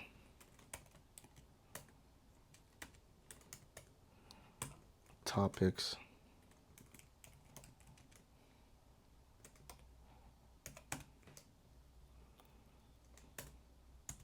span class name text xs, text muted, foreground. We're going to say comma separated or optional. And you're going to see what this looks like at the end. So this is UI, so you're going to be able to see it separated. So you're going to see it once we're done. After label, we have another div, class name, relative. We're going to say tag, class name, absolute, text muted, foreground. Oh, absolute actually. Left is 3. Top is half. Negative translate. Y half. Height is 4. Width is 4. Text muted, foreground.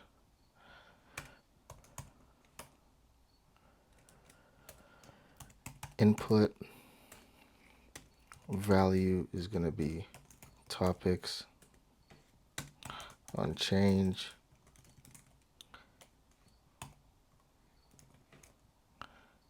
E set topics.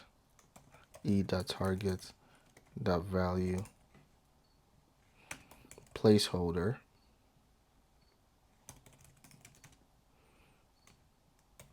AI, Gen AI, ML.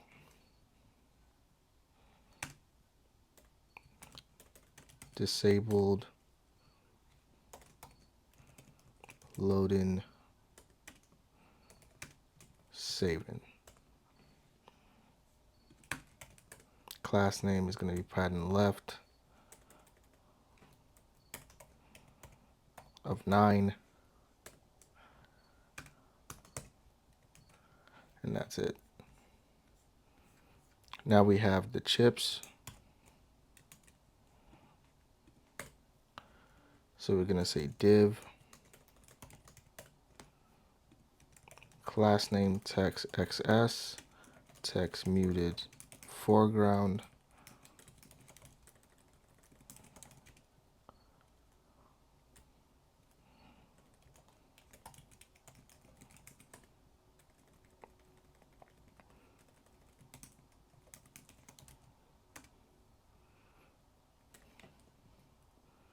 And this is going to be called effective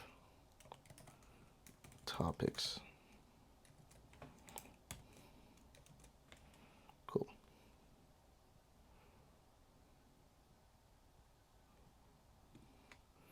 Let's see. Oh, we actually made an error. So this should have been div closed.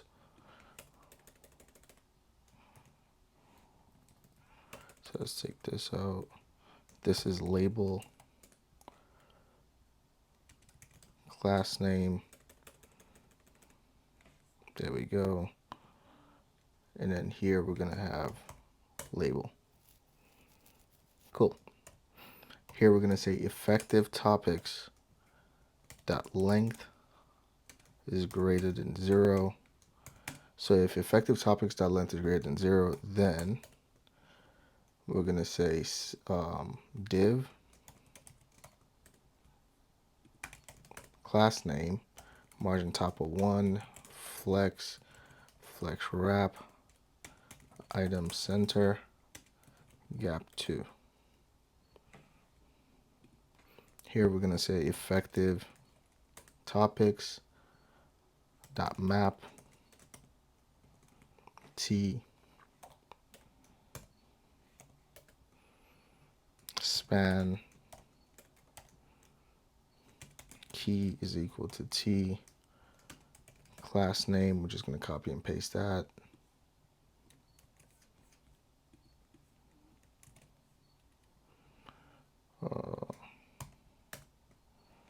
Span t. Cool.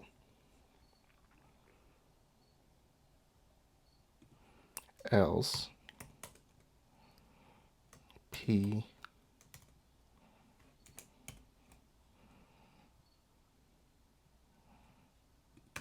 class name is going to be text TS, text XS, text muted, foreground, margin top of 1, none, server may fall back.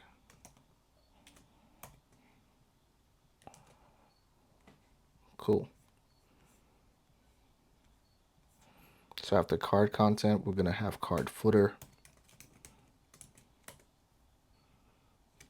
class name,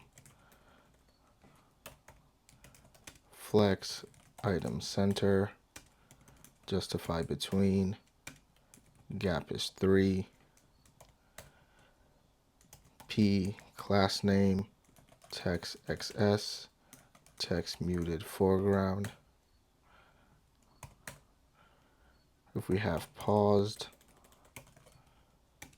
then paused, you can still change topic / frequency, else you can update these anytime.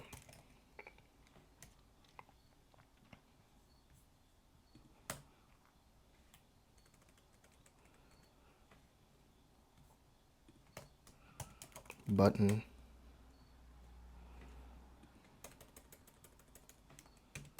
unclick, save, disabled,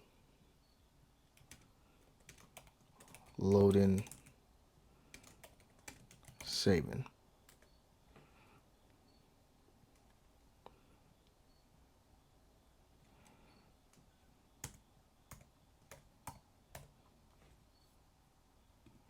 There we go. If we're saving, then else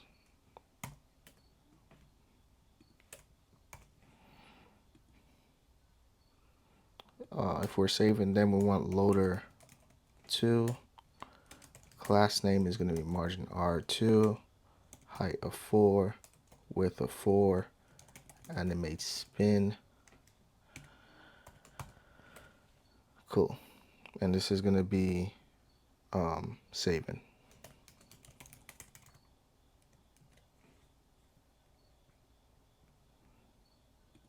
Else we're going to have save preferences.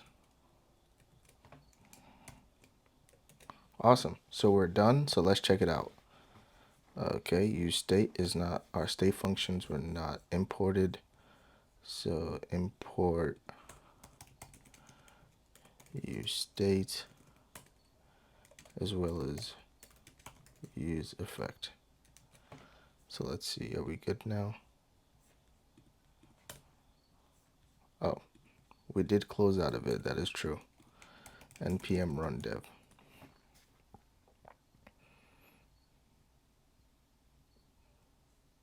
Awesome.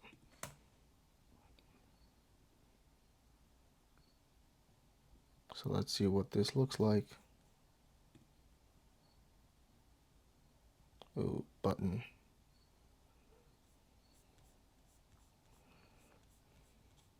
Line 220.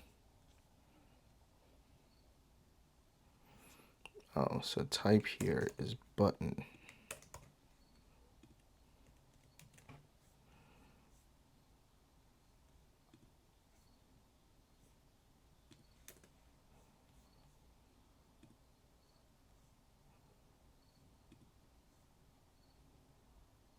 Okay, 289.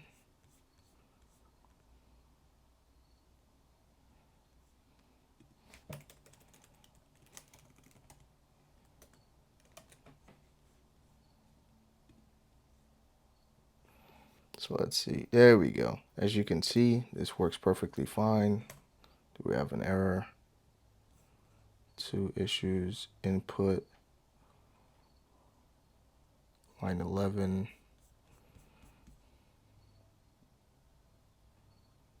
Wait, what?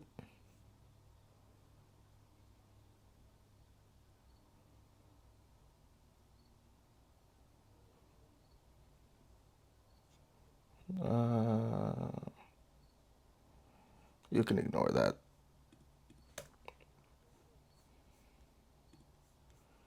Let's see. So let's see, input.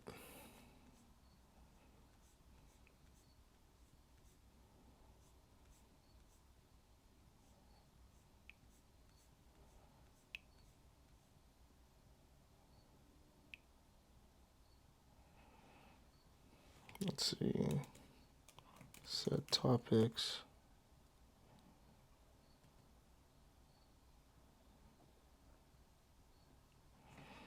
So this should be disabled.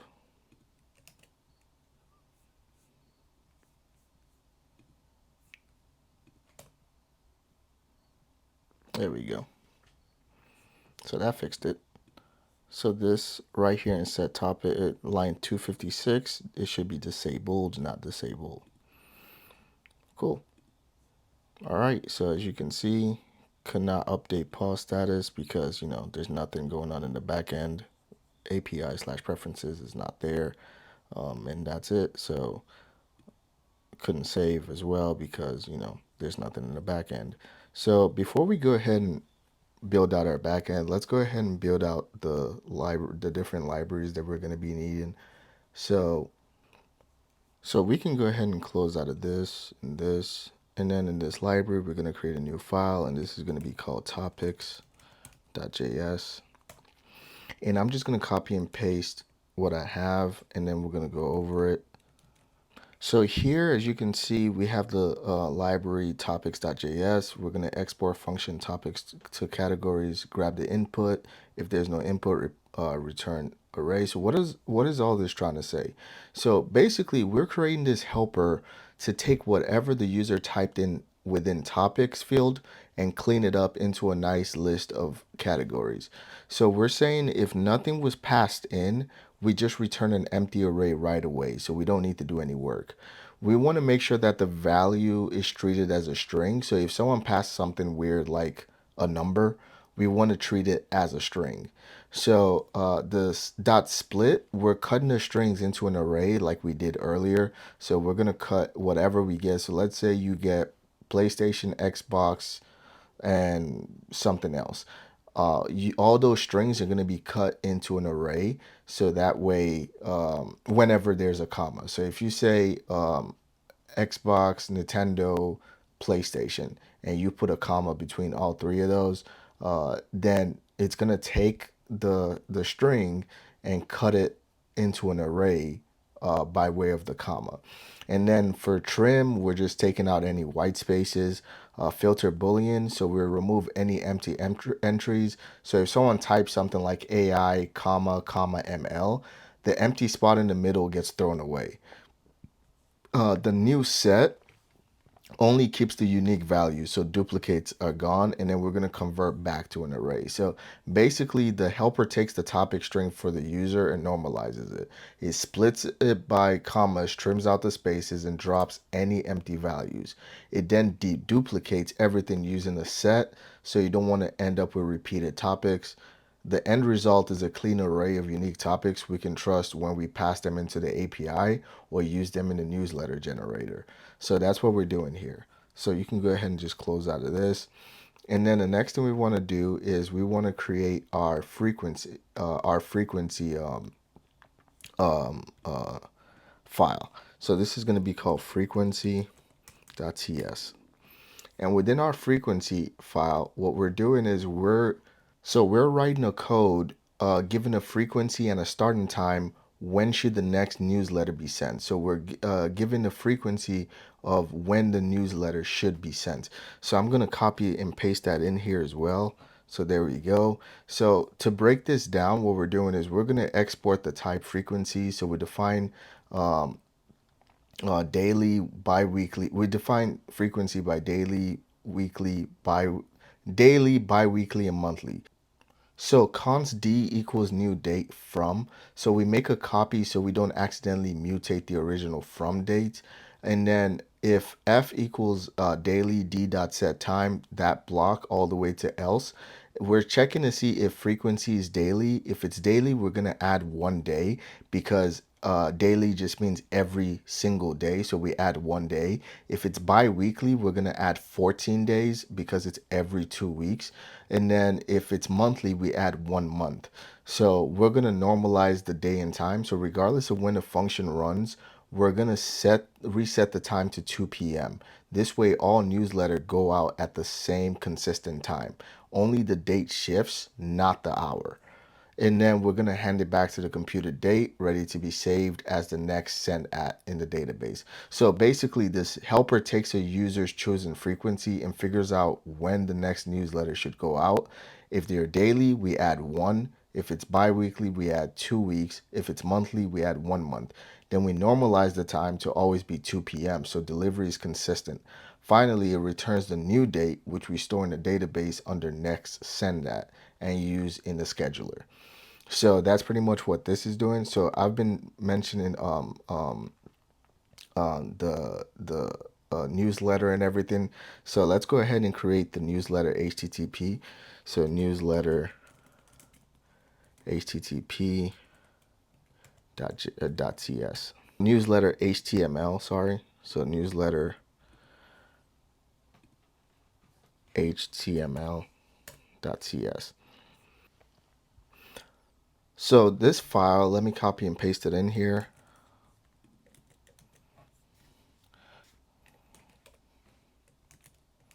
Awesome. So what this file is doing is it's our HTML template generator. So let me close out of this so you guys can see the whole thing. I'm just going to scroll up a bit. That way you guys can pause and see it. So let me scroll up again. You can pause it there. And then I'm going to scroll down. Cool. So what this file is doing, it's our HTML template generator. So it takes the raw content of a newsletter and wraps it into a HTML email that can be sent out. So that's pretty much it. So this is just the HTML that we get. So this function builds the HTML for our newsletter. So that's pretty much it. So you can change this up however you want to, but it's basically a HTML for a newsletter. We can close out of this as well. And then lastly, we want to create our mailer.cs. So we want to come over here and create mailer.cs. And then we're just going to post this in there. Cool. So this file is our email send-in utility. So it's a small wrapper around resend API that makes sure you always send emails safely and consistently. So basically what we're doing is we're going to import the official resend SDK. Then we're going to grab our 2 environmental variables, which is resend API key. It's a secret key to authenticate with resend. And then we're going to grab the resend from, which I explained to you guys earlier what it does. So it's the email address you're going to be sending from, and it has to be verified in resend. So I explained that in the beginning. You have to verify it with the domain in resend. And then we create a resend client, passing the API key through it. So if you go to the resend docs, this is pretty much similar to what they have there. So what we're doing is we're exporting we're taking an object with 3 fields. So we're taking to, subject, and HTML. The to is the recipient's email address. The subject is the subject line, and the HTML is the newsletter content that we already formatted as HTML. So we're saying before we even try to send it, we have to check for 3 things. Do we have a valid API key? Do we have a from address? And do we have a recipient? If any of these are missing, it throws a clear error message. And then we're going to attempt to send. So const res equals await resend.emails.send from to subject HTML. Here we're going to call the resend API to actually send the email, and we're passing all the required fields from to subject HTML. Sometimes resend responds with an error object instead of throwing. So this checks for that case and rethrows a clean error message. So if resend responds with an error object instead of throwing an error, we're just gonna check for that scenario and then throw a clean error message. And then we have our catch all error handling.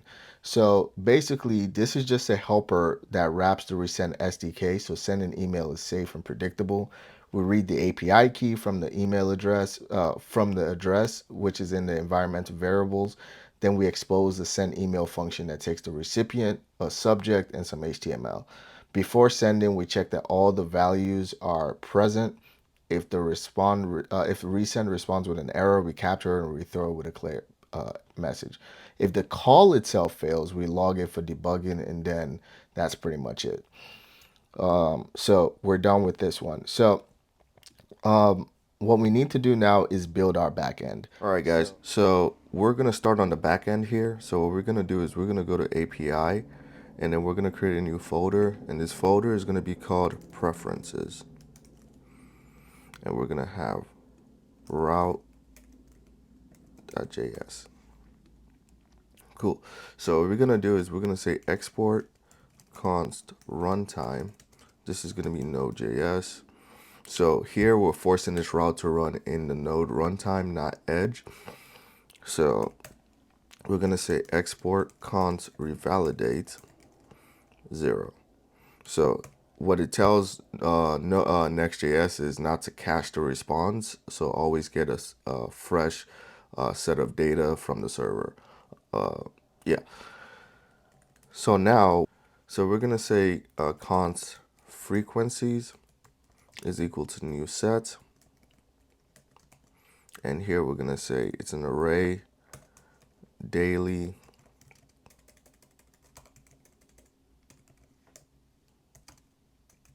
bi-weekly, and monthly.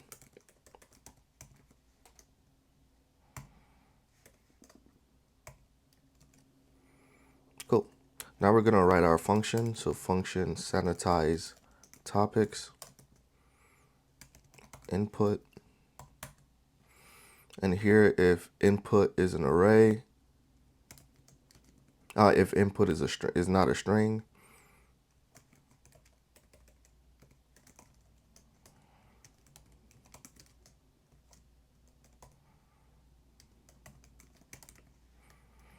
return null. Const list is equal to array. So we've already done something similar to this, so I'm not going to re-explain this again. So new set, input dot split. So I explain what's going on, but I'm not going to do it line by line anymore because it's literally the same thing we did in the library I believe in dashboard for topics, or in the topics library. It's one of them. Trim dot filter boolean. Cool. Now we're gonna say const joined is equal to list dot join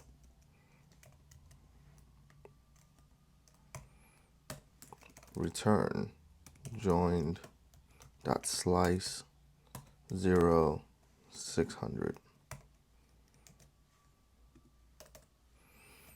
Export async function get try.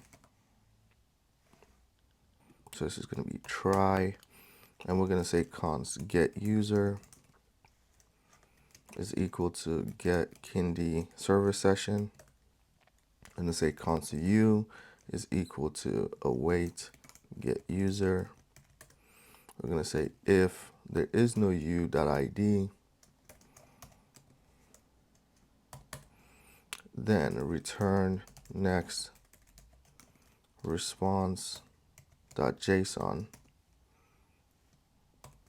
Okay, false, error, unauthorized.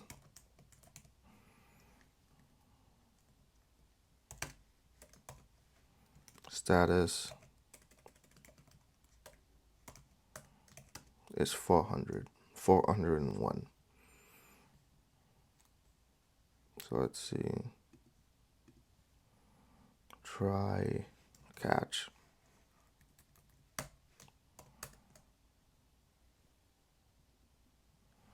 So let's see, what do we do wrong? If UID, return next response.json. Okay, false, error, unauthorized, status 401.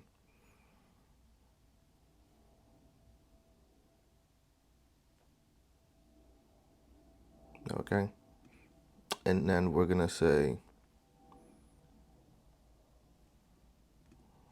so let's take this out. We'll just have a return there.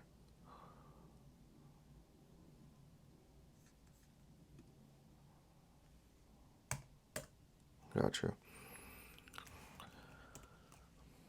There we go. Now we're gonna say const existing is equal to await Prisma dot user dot find unique. We're gonna say where. Actually, I'm gonna copy and paste this in because it's a lot. So here we're gonna say where. Let's do this. So here we're gonna say where Kinde ID is gonna be the UID. We're gonna select ID is true, email is true, name is true, preferences. You're gonna say select. So let's make this a tad bit bigger. So we're gonna say preferences, select, frequency is true, topics is true, pause is true, last sent at is true, next send at is true. And now we're gonna have return. This is gonna be next response.json.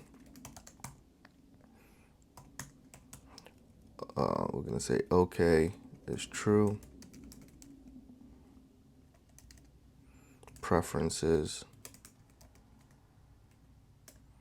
is gonna be existing dot preferences, else it's gonna be null.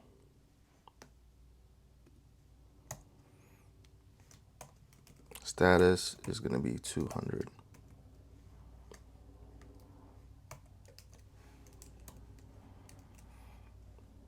Cool. For the catch, we're gonna say catch error. And here we're gonna say console.error preferences.get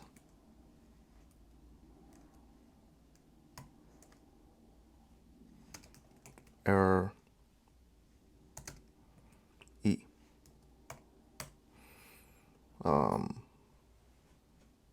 We're gonna say return next response.json.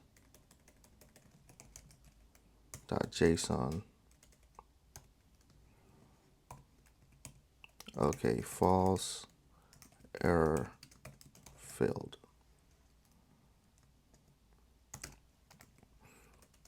Status is 500. Cool.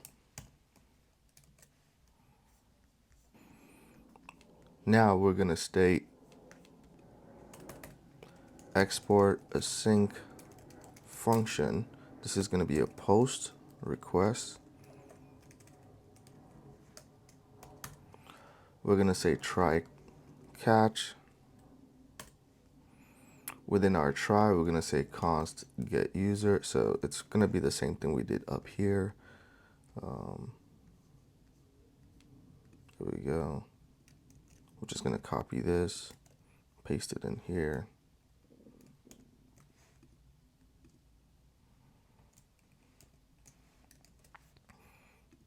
Cool. Awesome. So it's gonna be the same thing. And now we're gonna say const body is equal to await request.json.catch.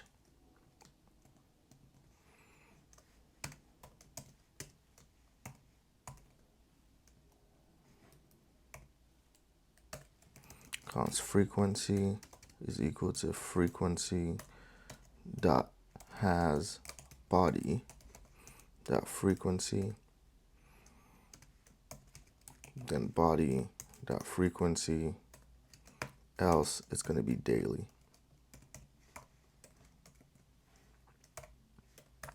So I'm going to go ahead and explain all this towards the end. So right now, since it's a lot of code, we're just going to write out the code first.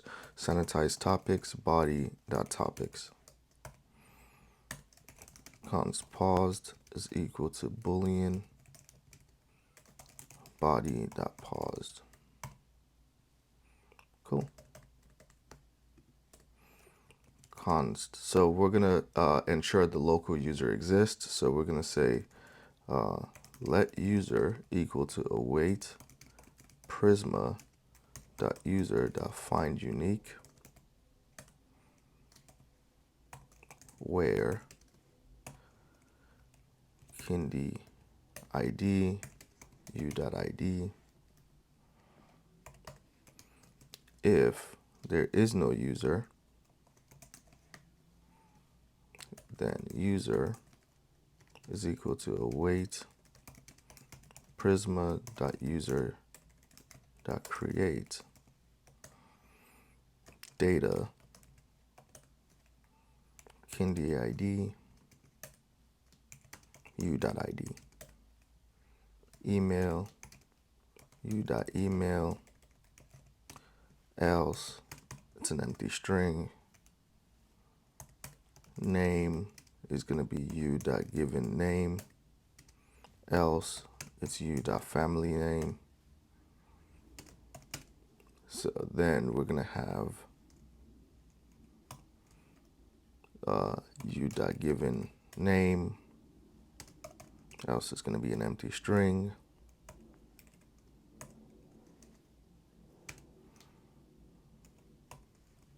U.family name.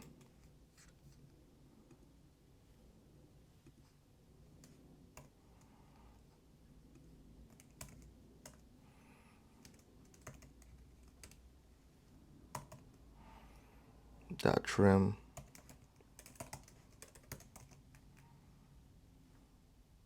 So it's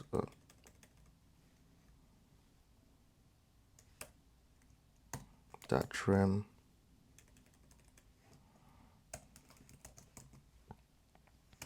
Else it's null.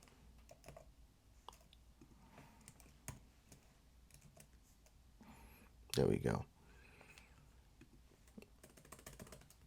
Now we want to upsert preferences and initialize next send that if it's missing. So we're going to say const preference is await prisma dot preferences dot upsert where. So I'm just going to copy all this because it's quite a lot. There we go. So upsert where user ID is going to be user.id. Update frequency topics paused. We're going to use the spread operator. Body.forceInit is equal to true. Then next send that is next send that from frequency. Else it's an empty object. We're going to create user ID, user.id, frequency, topics, pause, next send that is from next send that frequency. And then select frequency being true, topics being true, paused is true, next send that is true. And now we're going to state if preference dot next send that and there's no paused, then await prisma dot preference dot update. Here we're going to say where user ID is user.id. Data is going to be next send that. Next send at from frequency.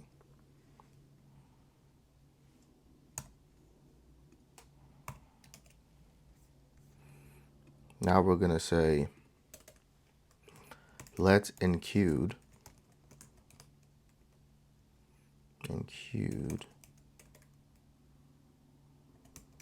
equal false. let event ID equal null. We're going to say if there's no paused, try catch. For the try, we're going to say consent is equal to await ingest.send. So we don't have this ingest function yet, so we're just going to write it out. Ingest.send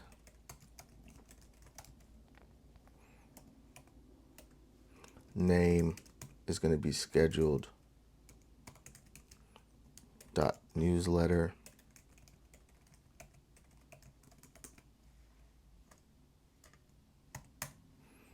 Data is going to be user ID, user.id. Event ID is going to be sent.IDs.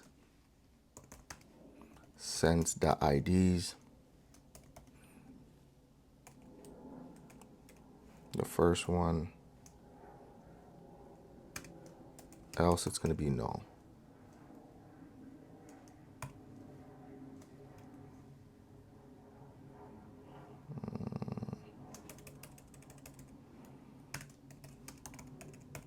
There we go.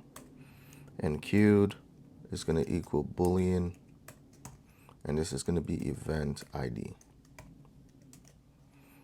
For the error, we're just going to say error console.error. This is going to be preference, so we're going to take this. Where's our last error? There we go. This is going to be this, except it's going to be post. Preferences.post. And here we're going to say ingest.send failed. Here we're going to have error.message.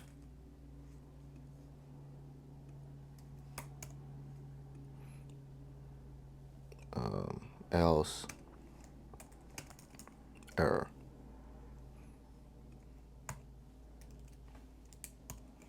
Now we can work on our return. So return next response.json. Okay, true. And queued. Event ID. Status 200. Catch error console.e. So let's say catch E. Here we're going to paste this in as well. So preferences.post error E. We're going to say return. Let's copy this. Okay, was going to be false. And then we're going to have error is going to be failed to save preferences. Cool. And then the status here is going to be 500. Cool. Just like that, we're done. So let's go ahead and explain what's going on over here.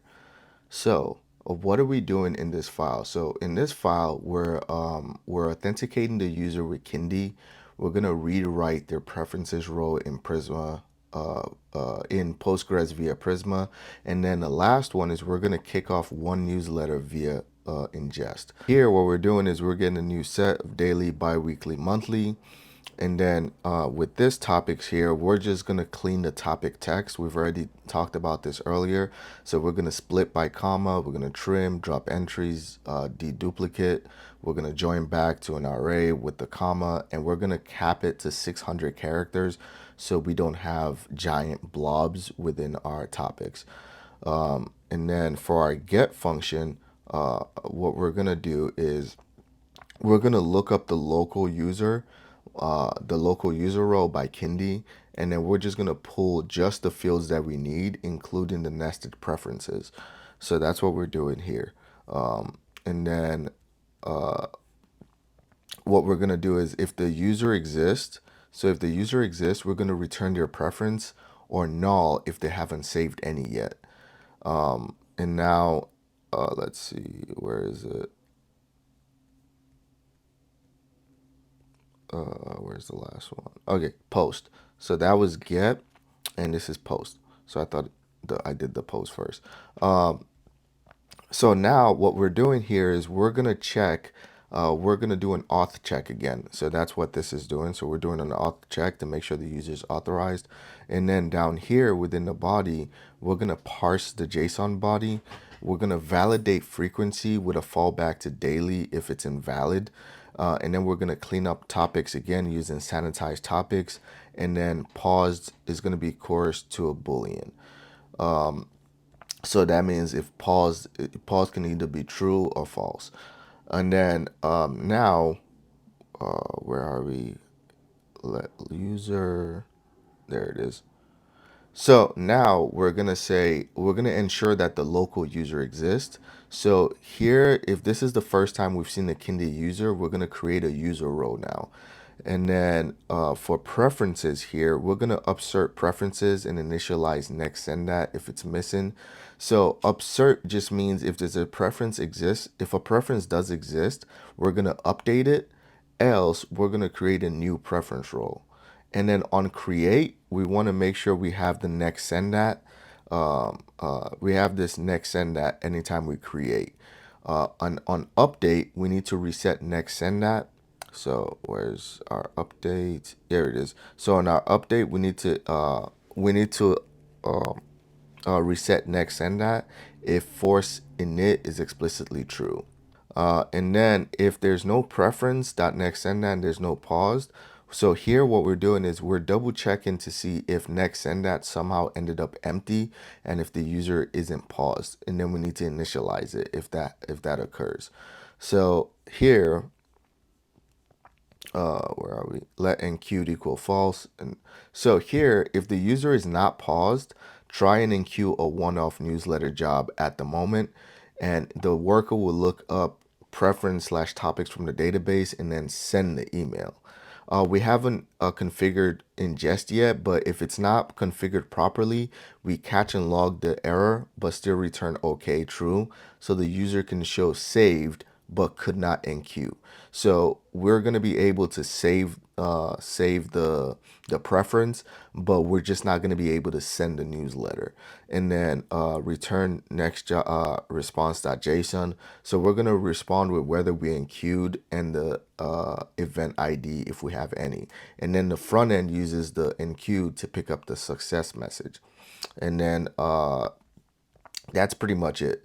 So basically, in layman's term, this file is the preference API that connects the dashboard on the front end to our database and our scheduler on the back end. So that's pretty much it. So for the get request, we send if the user is logged in, we look them up in a database by the Kinde ID and pull out their preference record. Things like frequency, topics, whether they're paused, and the next time they're due for a send. We send all that message back to the front end so that the dashboard UI can pre-fill it with the user's current setting. And for the post, so the post request here, what we're doing is when we hit save on the dashboard, it sends a post API preference. It sends a post request via API preference. So what we're doing is we're checking auth again. We're parsing the request body. What else? We're making sure the user exists locally. We're upserting the preference, and then we're doing an optional enqueue newsletter. So if the user isn't paused, we immediately try to fire off an ingest event to generate their next newsletter. If that enqueue works, we return their event ID. If it fails, we just log in and save the preference so the user experience isn't broken. So that's pretty much it. So we respond with OK, true, enqueue true or false, so the front end can show the right success message. So that's all going on down here. So that's pretty much what this preference is doing. We can go ahead and save this. So after preference, let's see. So now let's go ahead and create. So if we come back to ingest here, so if we come back to ingest here, so let's open a new window. Let's go over to ingest.com. Let's go over to docs. So Next.js, we do this. So now it's gonna tell us how to open up our our developer what's it called? Our ingest developer server. So we can copy this, paste that in here. We're not gonna run it yet. And then here it's going to tell us to create an ingest client. So we're going to create src ingest, and then we're going to put a client in there.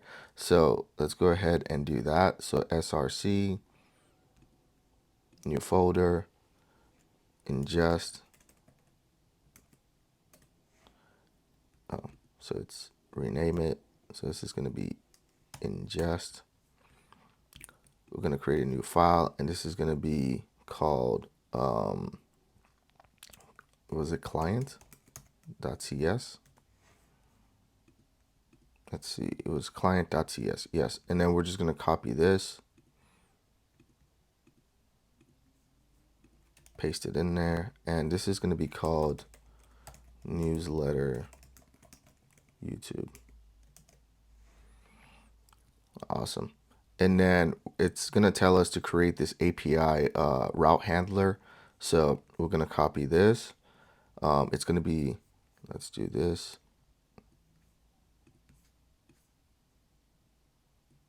So within API, it's going to be new folder. This is going to be called ingest. The next one, it's going to be the route.js. And then we're just going to copy this, paste it in there. Cool. And then this is going to tell us how to write our first ingest function. We don't really need to do this because we're just going to create the application rather than do all this. But basically our function goes right in there, but we don't need to do that right now. We can just go ahead and continue on with our project. So let's see. Where did we have ingest? So we had ingest route. Where's our next ingest? Client.ts. So for ingest, we're also going to have function.ts. So we're going to say function.ts. Awesome. So in our function.ts, this function is going to be our article fetcher. It's what pulls fresh news from the news API, so you can include real stories in our newsletter. So what we're going to do is we're going to say export async. You know what? It's not that much code, so let's just copy and paste it and go over it together. So we're going to go ahead and paste it in here. Let's do this. Cool. So here it is. So we're going to save that. This is the whole code all the way down here. So it's not that much. So I can even split it so you guys can see it together. So this ends on 21. So here we go. Yeah. So we can end it right here, and then you can see the rest of it over here. So it's not that much code. You can pause it and then write it out, or you can just get it from the repo. I'm gonna go ahead and close this part out so you guys could have already seen that already. So what we're doing here, like I said, it's our article fetcher. So our function is going to be called fetch articles. It's going to return a promise. The promise resolves into an array of simple objects with title, URL, and description. So we want to define the time range. So we're going to calculate for since. We're going to calculate a timestamp for 7 days ago. This makes sure that we only fetch articles from the past week alone. And then we're going to build a fetch category. So we're going to say const promises categories.map async category. const response await fetch.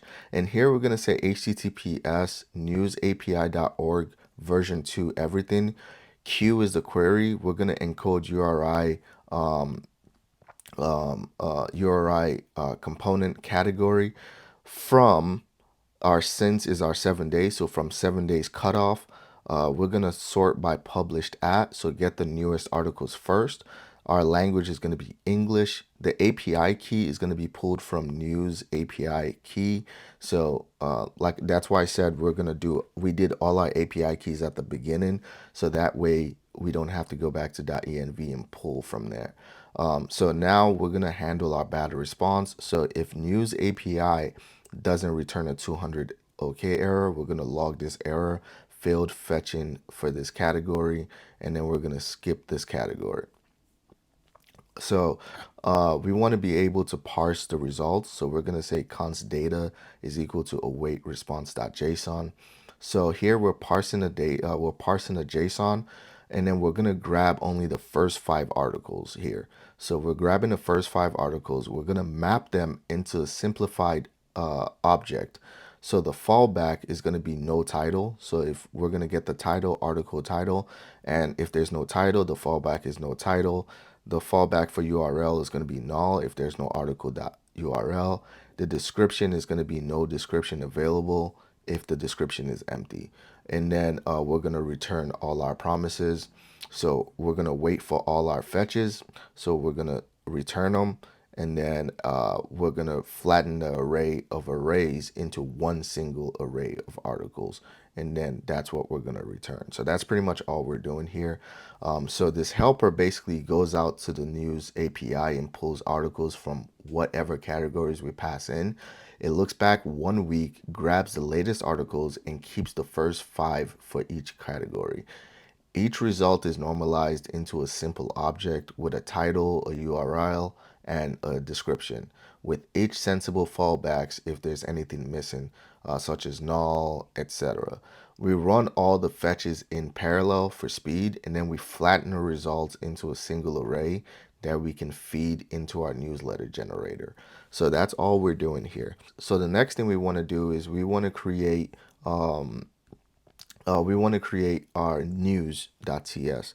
So we're going to go ahead and create a new file. This is going to be news.ts. And then for news.ts, this is going to be the worker that actually builds and sends a newsletter, then updates scheduling. So I'm going to go ahead and copy and paste all of it because it's quite a lot to type out. I'm going to paste all of that. Let's see. So let's go ahead and get fetch articles.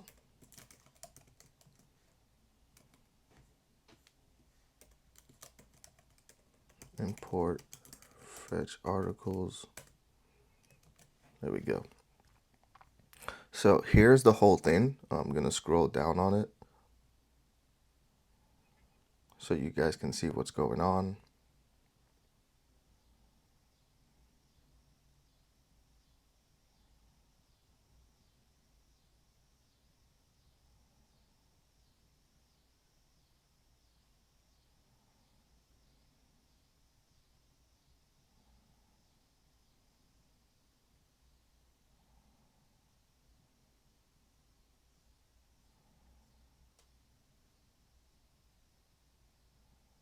So I'm still going to go ahead and explain it. I just want to show you guys what's going on here.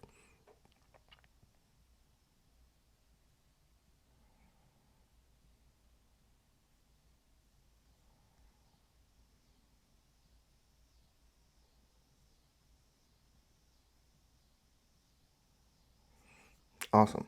So basically what this function, so this ingest function listens to the event schedule.newsletter when it fires. So here we go. So the ID is called newsletter. The events is called schedule.newsletter. So when it fires, so let's just call it schedule.newsletter.youtube. Cool. So here what we're doing is export default ingest create function. What we're doing here is we're defining an ingest function. The ID here is a canonical ID. So this must match when we serve our serve/deploy our application.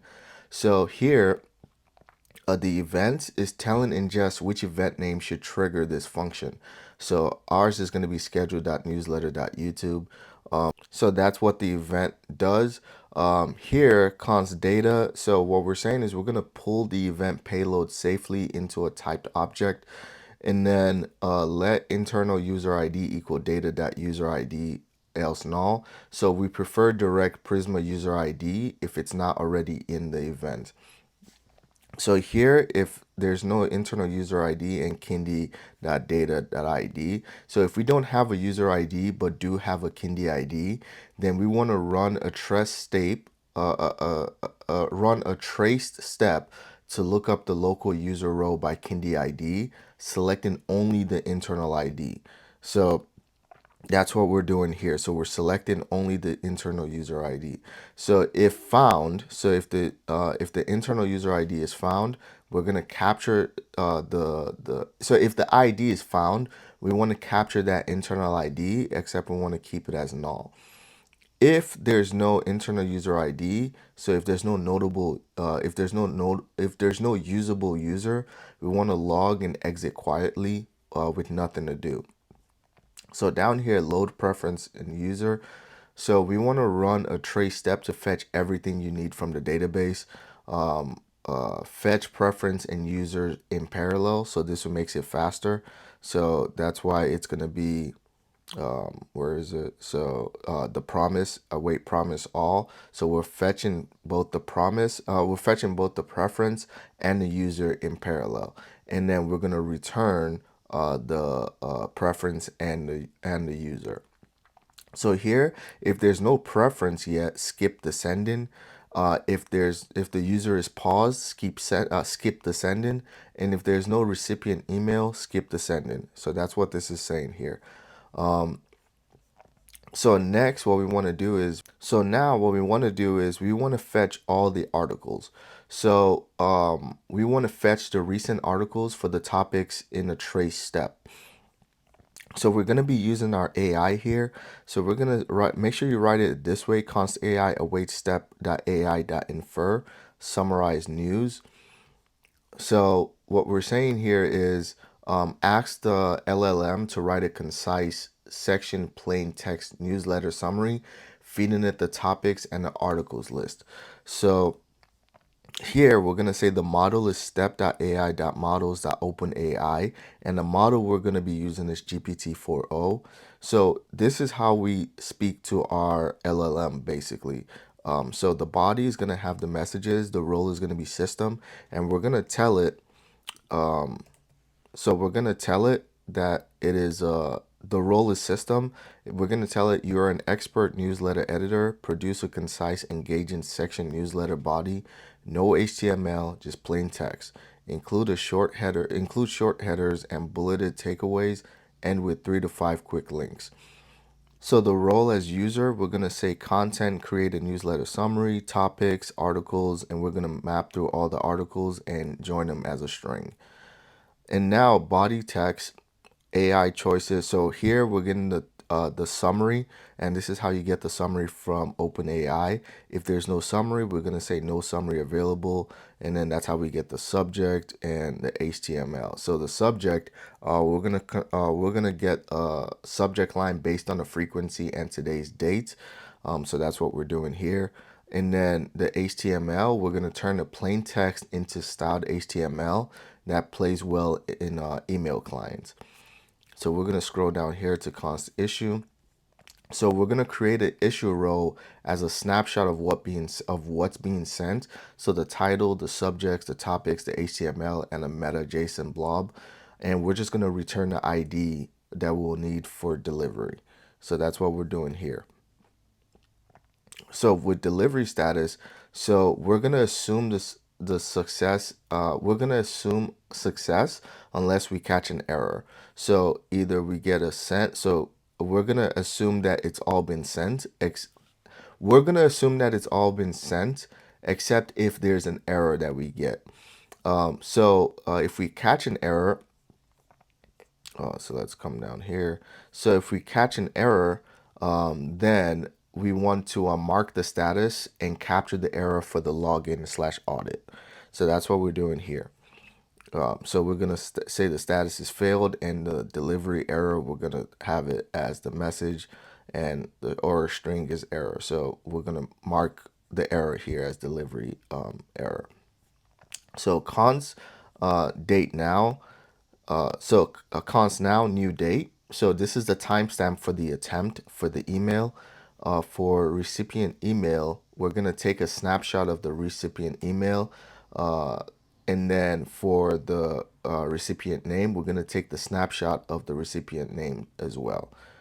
We're going to say await step dot run record delivery. So we're going to write a delivery row for who, which issue, status slash error, subject, snapshots to email to name, topics raw, and sent at. And then if delivery is sent, so we're going to come down here. So if the delivery is sent on success, we're going to update the preference record for last sent and compute the next send at using the user's frequency. So remember we created frequency before. Else we're going to say on failure, we're going to pick a back off time. So we're going to retry in 15 minutes. So that's what this is saying. So we're going to retry that email in 15 minutes. And then we're going to schedule that quick retry by updating the next send at. So our next send at is going to be the retry at. And then at the end, we're going to finally log so we can trace the entire run/ingest console by run ID and see the success/failure. So let's go ahead and give it a try here. So here, let's go ahead to function. So ingest over here, route function. We're going to say newsletter. So let's import news from ingest news. So let's come back up here actually. So for our ID, it's going to be newsletter YouTube as well. So our ID here is going to be newsletter YouTube. So newsletter YouTube function newsletter. So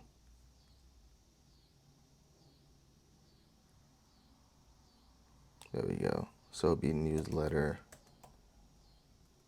YouTube.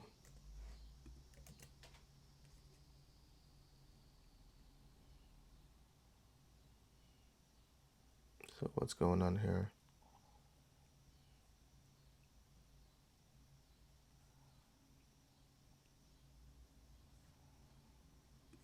So import newsletter.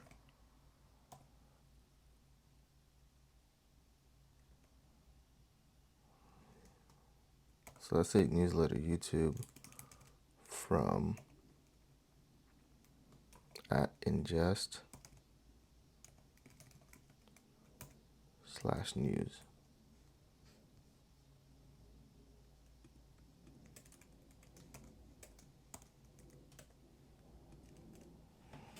So let's come over here and let's just say newsletter YouTube.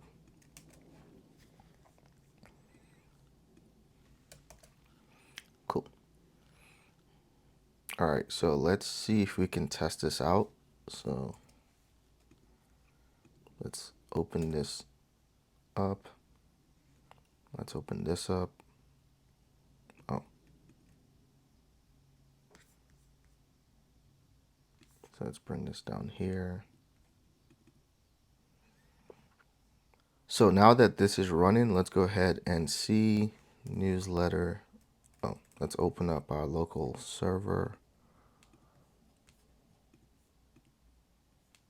So localhost 3000. Okay.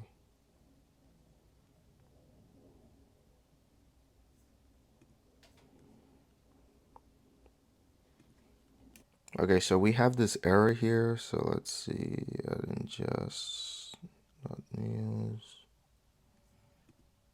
So let's see, what is the problem here?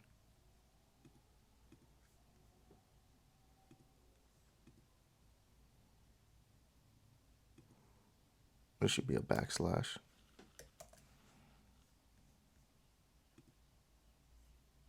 There we go. All right, let's see now if we get anything back in our dev. So let's say anime. Let's save preference. Could not save preference, and why is that? Cannot read properties undefined. Read and upsert. Preferences route 92.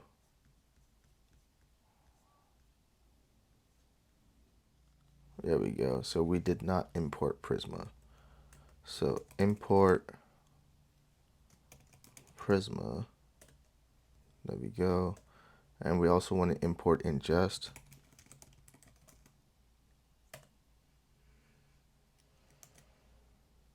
There we go. So let's see if this works now. So what now? So let's say import Prisma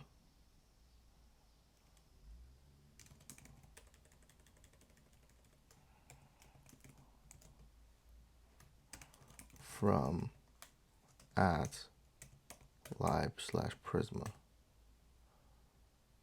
and then ingest from ingest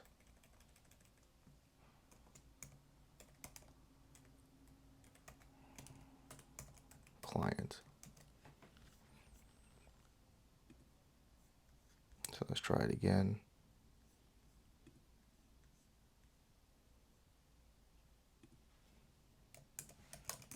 PM run dev.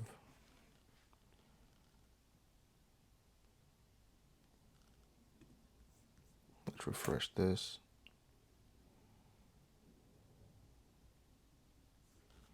So let's try it now.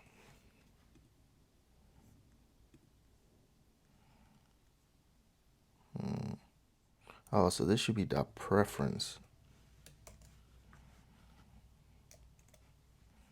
Awesome. So let's try it now. Let's refresh this. Let's try it now. Anime. There we go. So now, if we come over to our ingest development, so let's refresh runs. So our event function. There we go. Here's our function. If we invoke that function,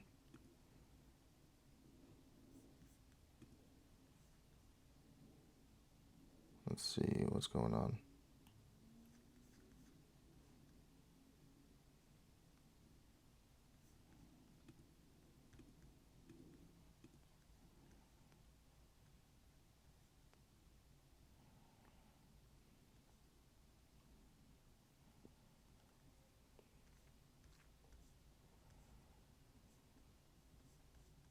Okay, let's do this. So let's go, let's just say newsletter. For news here, we're just going to call it newsletter. And then let's try it again.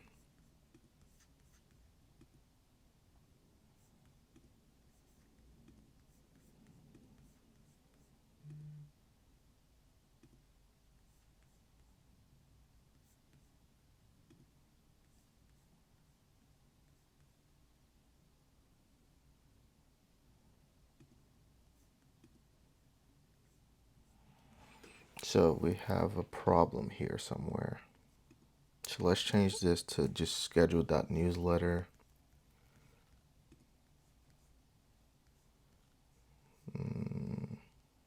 Let's see. Apps.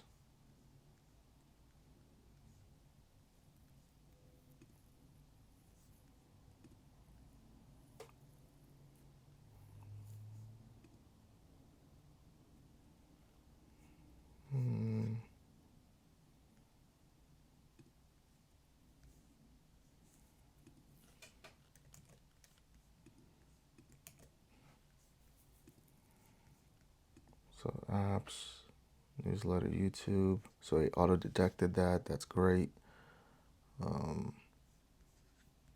Sync new app. HTTP localhost. What did it say it was? Localhost 3000 / API ingest. HTTP localhost 3000 / API / ingest sync app.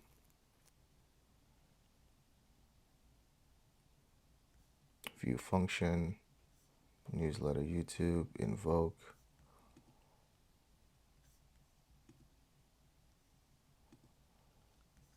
So it's working, but it's not giving us what we want. So let's go over to Supabase really quickly and let's see. So let's go to dashboard. So let's go ahead and open this up. So newsletter YouTube. Let's see if anything's been saved in our table. User. There we go. So our user has been saved. Preference, anime, that's what we just selected. So it's been saved. Issue, this is not going to work because we haven't actually deployed our application. So this is working so far. Let's see. Let's go to invoke. So let's go ahead and so let's leave this as this for right now. And then when we create invoke, we'll see if everything works together. So with invoke, we're creating a, here it is. So let's go over to source, API, new folder, invoke. And this is going to be route.ts.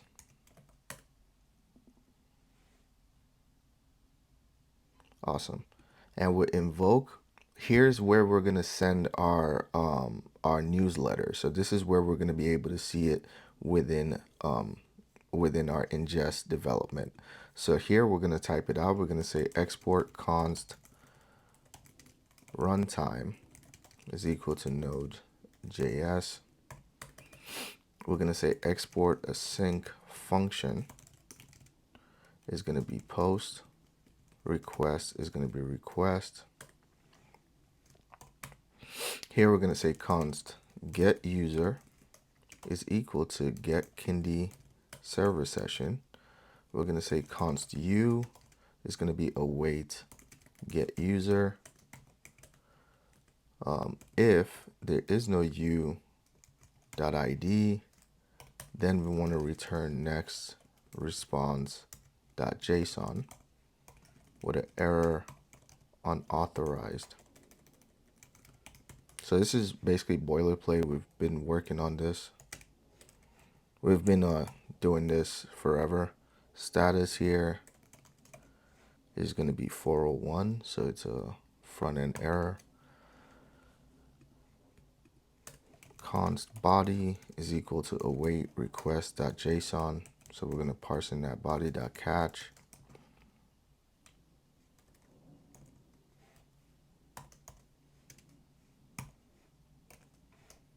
There we go. Const topics inline is equal to type of body.topics is equal to string. Then the body.topics is what we need. Else it's going to be an empty string. Const sent is equal to await ingest.send. The name is going to be scheduled.newsletter.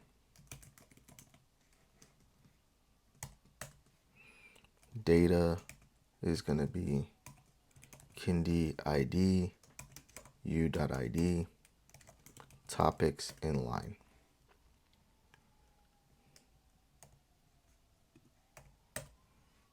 Let's see, wait, ingest. Oh, we didn't. So ingest. There we go.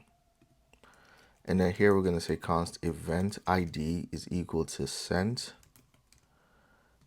and sent.ids. The first one. Else it's going to be null. We're going to return next response.json. It's going to be okay, true, event ID, status is going to be 200. Cool. So now let's check it out. So let's try this again. So let's refresh this. It should still show. There we go. Anime, save preference. So if we come here, as you can see, now it's running, and now we're able to fetch our news. So it's fetching the news. Here's the news. It's summarizing the news. So if we come down here, let's see, does it tell us? Oh well, we didn't we didn't console log it.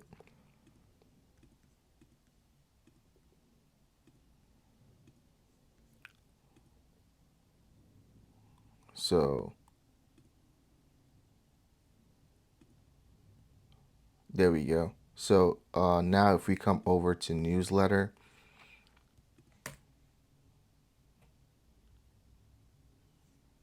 cool. We have the delivery. So we actually got the email sent. The issue, this is the issue. So now if we go to our mail at 124, we got this mail, anime on the rise, and we get this mail. So as you can see, it works perfectly fine. All we needed to do is write that invoke function, and then it would send it to us. So we're done that, and this is all from development, so we haven't even gone into production yet. So that's pretty cool. So we don't see our, let's go back to news.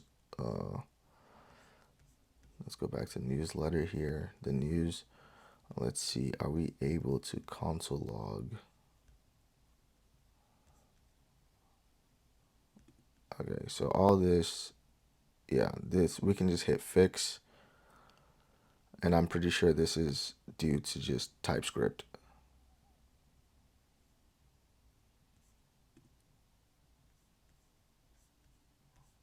Yeah, I believe that's just TypeScript being TypeScript.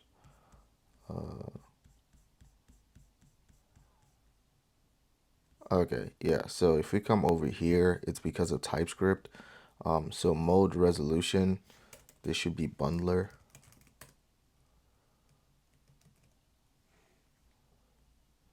So let's see.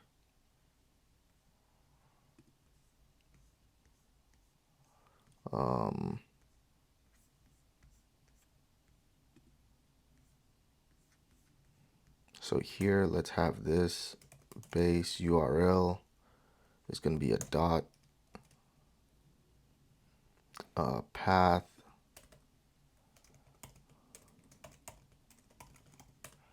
is going to be, I'm just going to copy and paste that in. So path is going to be this. This is just because of TypeScript. There we go. So now we should be all set. Okay, so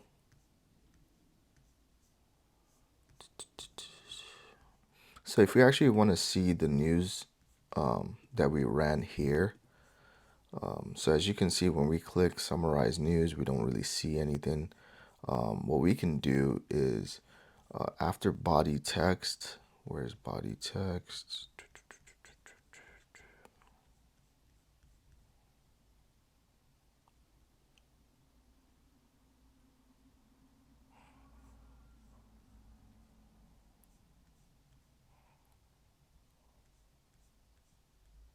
There it is.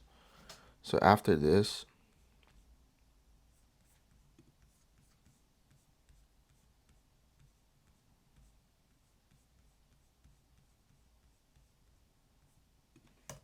we can say await step.run log summary async, and this is going to be console.log. I'm just going to copy this in, console log newsletter generated body text. So now let's try it again.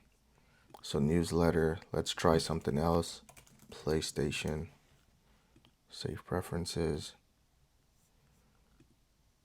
So let's see, ingest development, it's running right now.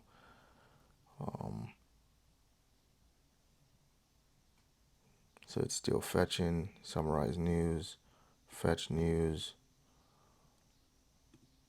There we go. Send email, it's all sent. So let's come over to our mail first and see if we got it.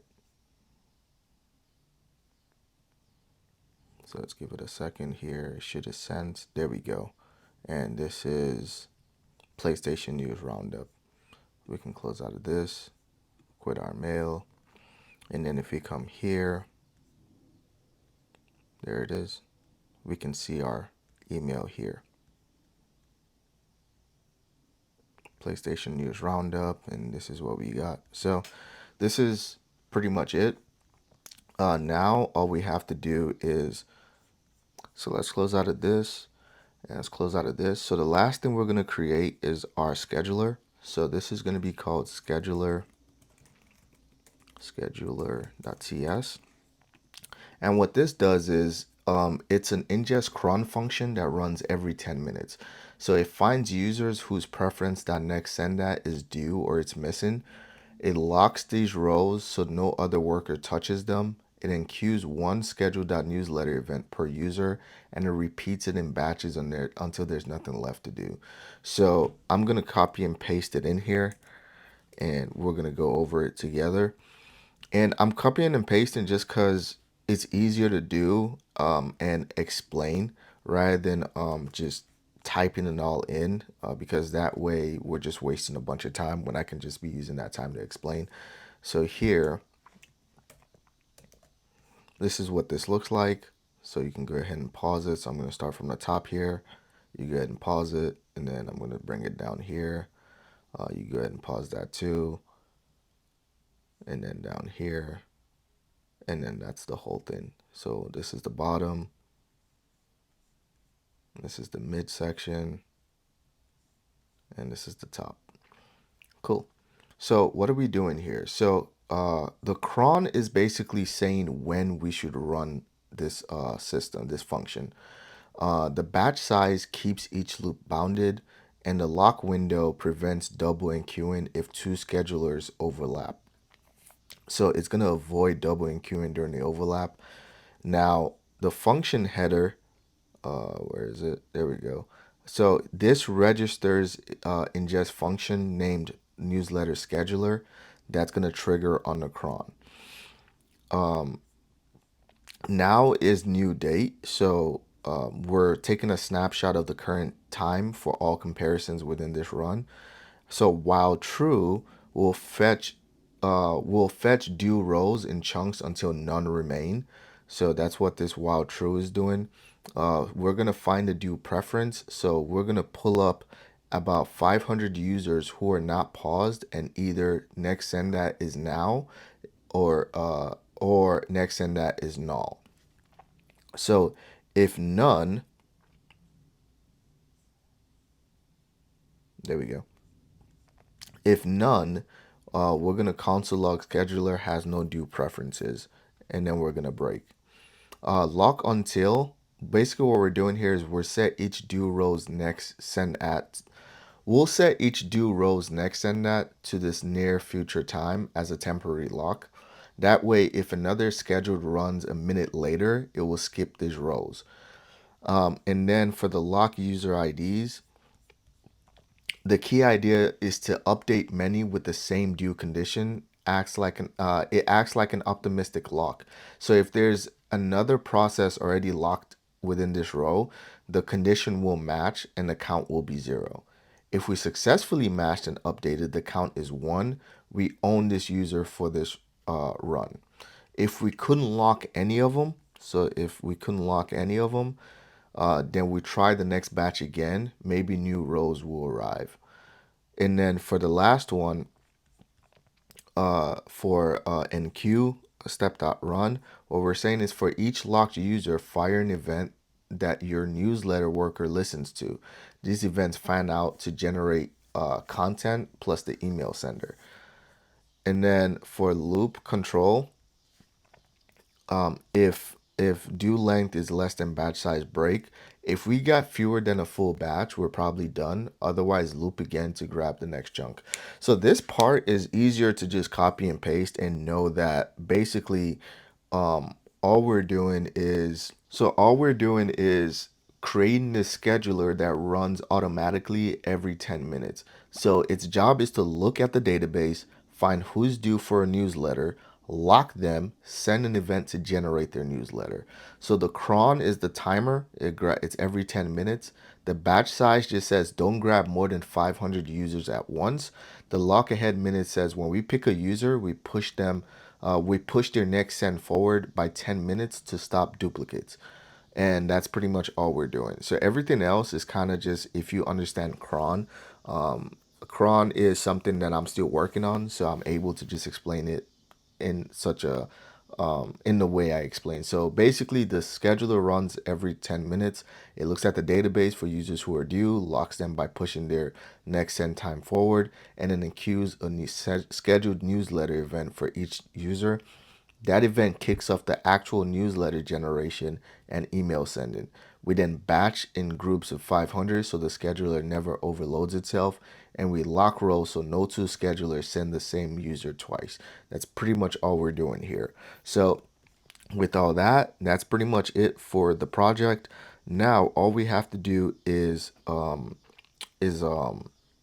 we have to do is deploy it. So with deploying, I'm gonna say I'm gonna go over to my Hostinger. So we're gonna go to hostinger.com. I'm gonna go over to my account. Awesome. And then we're gonna go over to let's scroll down here. I'm gonna go over to my hosting web premium. We're gonna go down to advanced DNS zone editor. And here we're gonna have a name. So I already have something called news as well as newsletter. So a name here is gonna be news YouTube, and it's gonna point to my server. We're gonna take away this at, and we're gonna add this record. Cool. We're gonna close out of this. So it's called news YouTube. That's all we have to know. Now we can SSH into. So now we can SSH into that.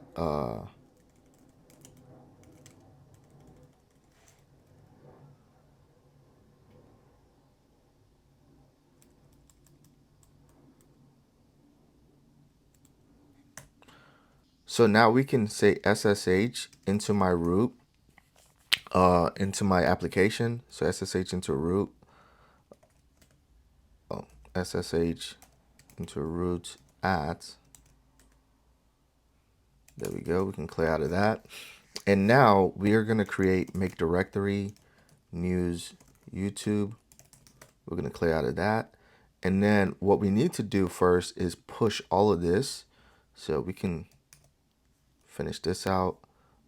So basically our application is all done. So if we refresh this, oh, well, I just closed out of it. So npm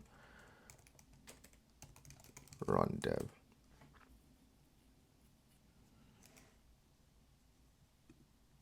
Cool. So if I refresh this,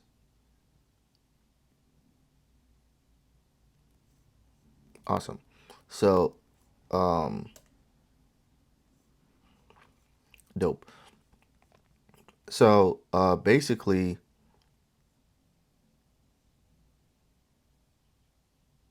wait, there is an error here because we should be getting back the topic over here. So let's look at dashboard. So let's go to preferences here. And let's see for the get.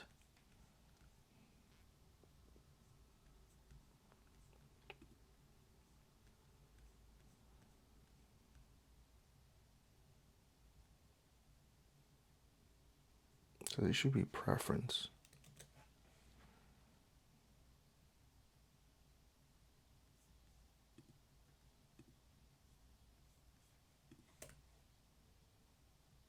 There we go. Now it gets back. So this is what it should look like. So that should say preference in the get, not preferences. So that's pretty much it. So now we're able to just delete it when we come back to it. That's what's saved in our database. Cool. So we're all set. So it works fine. If we pause, it says pause, do you want to receive? It says resumed, bi-weekly, weekly, blah, blah, blah. It's all good. So now within our SSH, we're going to say, oh, sorry, let's go back to our code. And within our code, we're going to say, let's close out of this. We're going to go to GitHub and we're going to create a new repo. And this is going to be called Newsletter YouTube. We're going to create that repo. We're going to copy this. Okay, so it's copied. We're going to go ahead and say git init. We're just going to copy all this. We're going to say git add. Cool. We're going to say git commit first commit.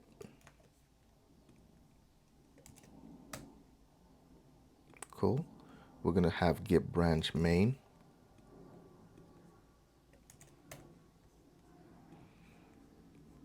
Git remote add. Git push.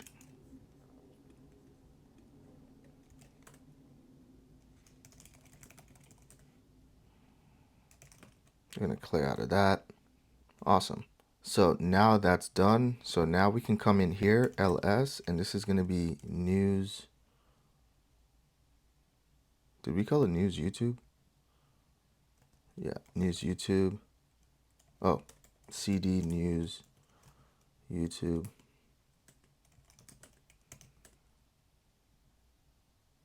We should call it newsletter YouTube. So let's remove file news YouTube.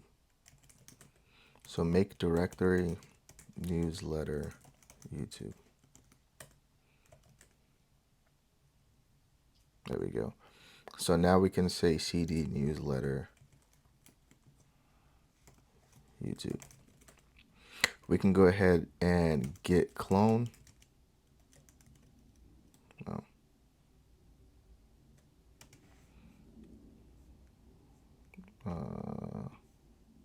There it is.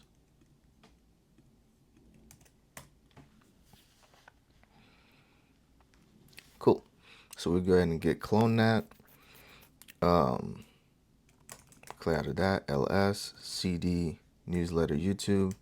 Clear. And then what we want to do is say vim.env. This right here is going to be our .env. So we're going to go ahead and grab everything within .env here, and we're just going to paste it in there. Awesome. So when we're done, so to paste, we're going to hit, so when you do vim env, it's going to be an empty file. You're going to hit I, the letter I, paste everything in there, hit escape. When you hit escape, you're going to type in shift : WQ, and that's how you exit Vim. So you're going to come back here. Now what you're going to do is, actually what we forgot to do is for our package.json, what we need to do is for our npm run build or npm start, we're going to give a production of 1075. That's fine.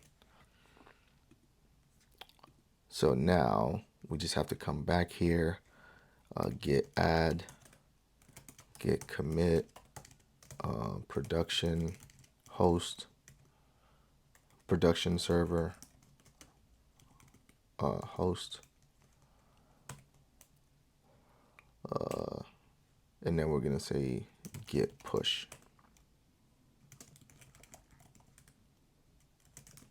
And clear out of that. Now we can come back to SSH over here, and we're going to say git clone. So let's come back over. Awesome. We'll clear out of this. Cool. Now what I'm going to do is shameful plug. We're going to come over to YouTube over here. I'm going to go over to my actual my actual application. Popular. We're going to come right here. Good morning. What can I get you? And then in our, actually, we can use the previous one we did. So, no thanks. We can come over to latest. This one. More. We can come down here, and as you can see, everything we need is over here to follow basically how to build our web app. But you know what? I prefer this one because that one's more AWS, so I prefer this one. And then if we come down to more, you should see the whole thing. So now we're just gonna sudo nano. I think the other one was Vim. So we're gonna come over here, sudo nano. The app name is gonna be, I think it was news YouTube dot bolt luna.io. And then within here, we're gonna grab this. Gonna paste it in there. Our server name was news YouTube.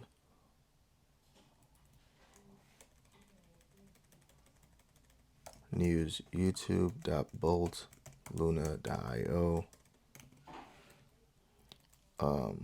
Localhost, I think, what did we say we were running it on? 1075.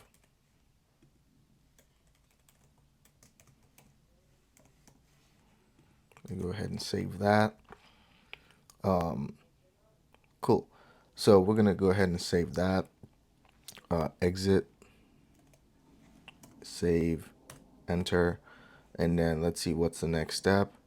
So now we're gonna enable it.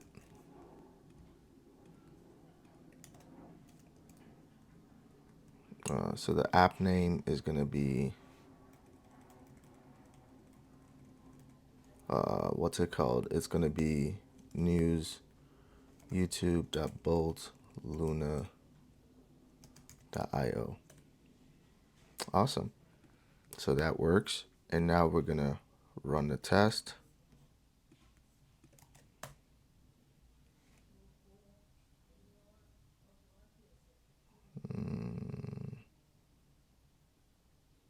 Let's see, let's open this up again.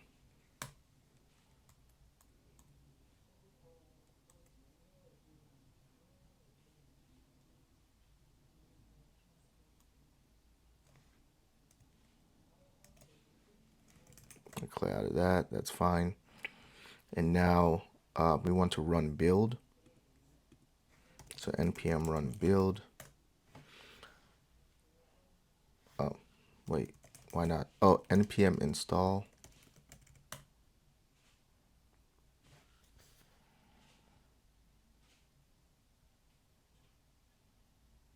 So let's give that a second.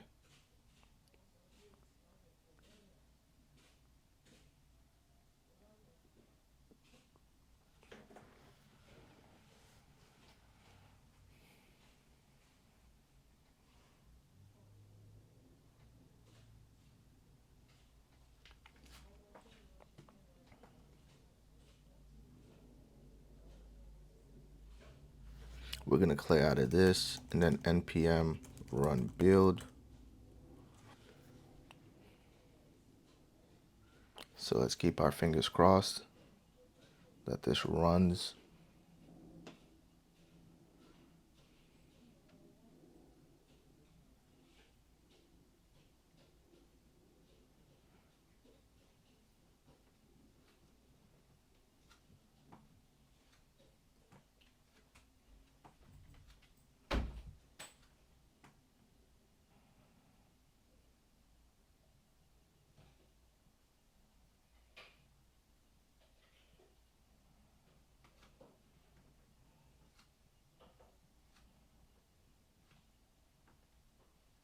Okay, so we have an error here.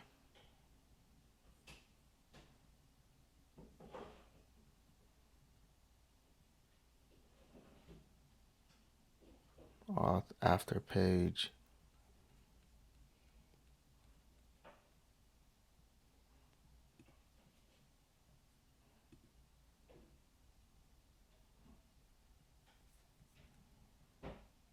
Okay, so we do have an error here. So this should be import Prisma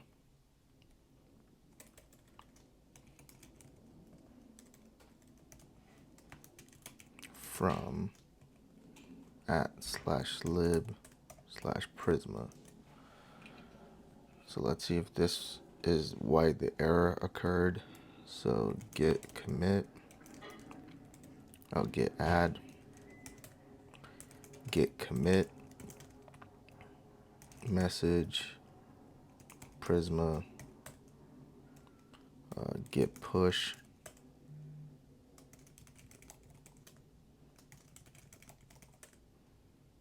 Awesome. We can clear out of this. So let's try it again. Git clone.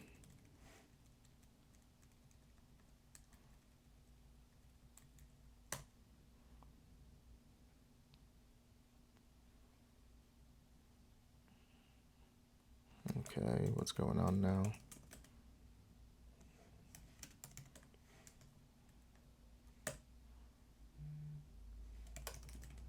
Clear.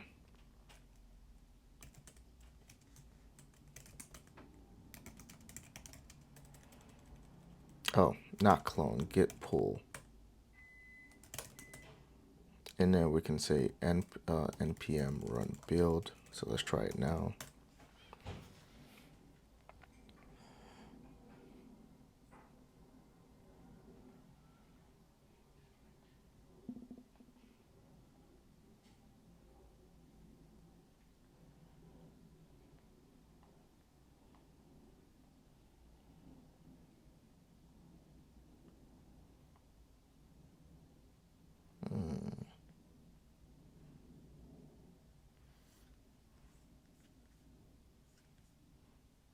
Oh, I see why. It's telling me right here the redirect is not correct. So the redirect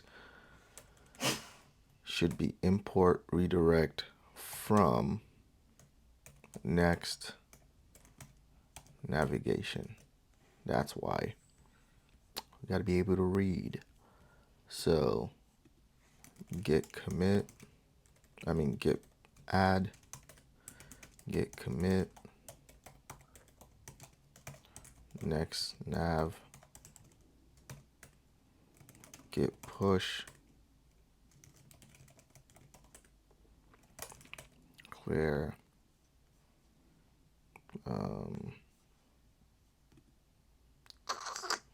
let's see, clear, git pull, npm run build.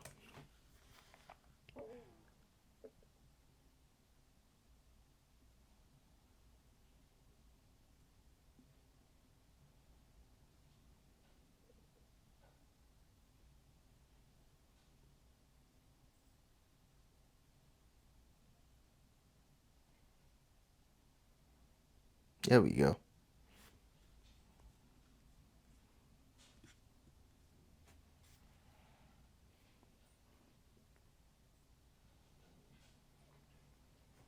So while we're waiting for that, let's go over to the next step. We're going to open all this.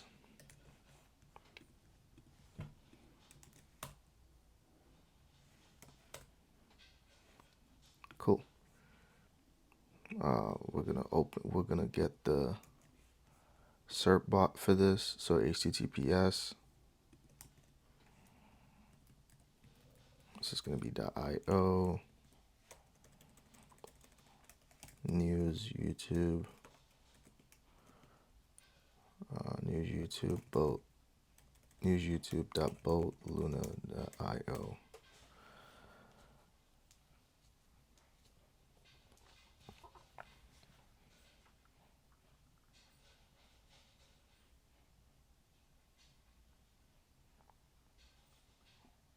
Awesome.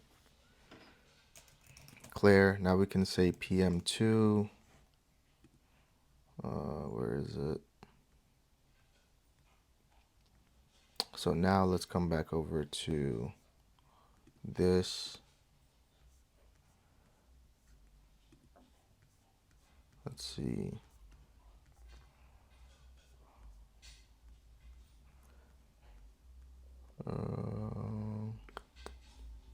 There we go. I'm trying to show you guys where I'm getting all this from, so if you get stuck, you can go back as well and figure it out. So this would be PM2 start.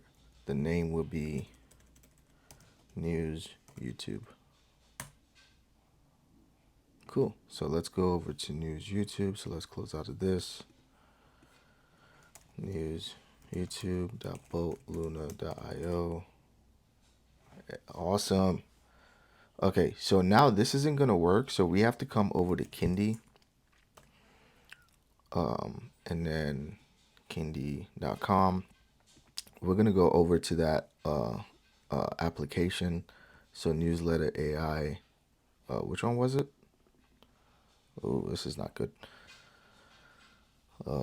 Newsletter YouTube. Newsletter YouTube. Okay.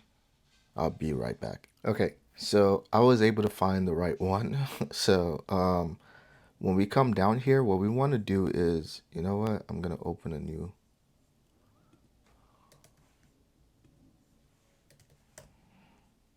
So I'm gonna come here. And then for Newsletter AI, I'm going to use this as the mark. So what we want to do is for application homepage URI, it's going to be HTTPS news youtube.boltluna.io. Allowed callback URLs is going to be similar. So here I have this. So I'm going to copy this, paste this in there. So this is going to be news youtube.boltluna.io. Allowed logout URLs should be the same thing. Copy, paste, news, YouTube. And then we're just going to save it. And now we're done. So now we can close out of this. We can close out of this as well. So when we come over here, we can sign in.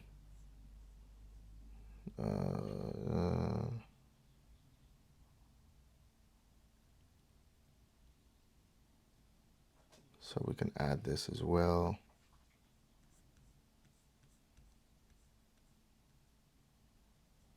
Okay, we just set that. That's fine. Go ahead and save.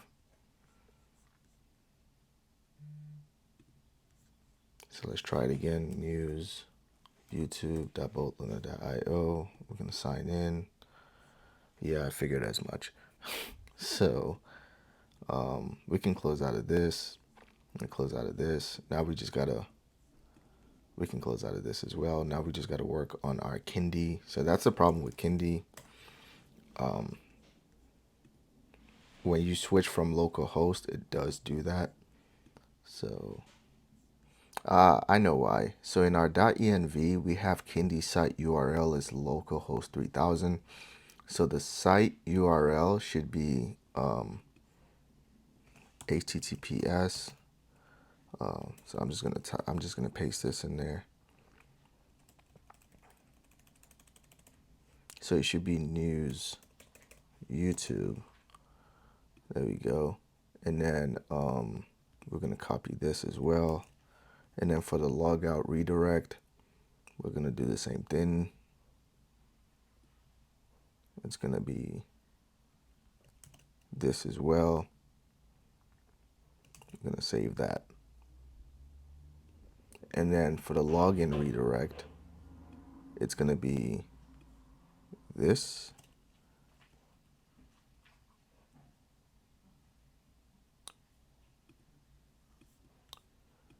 So for the login redirect, it's gonna be this, news YouTube boatluna.io/auth/after. We're going to save that, and that's going to be our .env.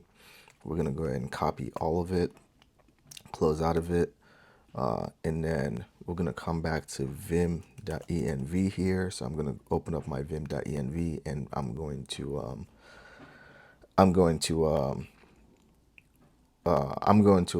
update it. So now that that's updated, we can say npm run build again.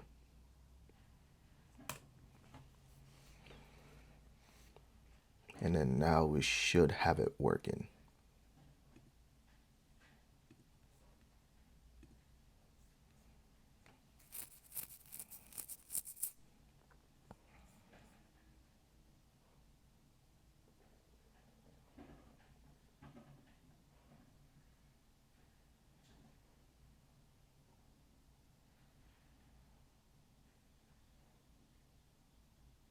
There we go.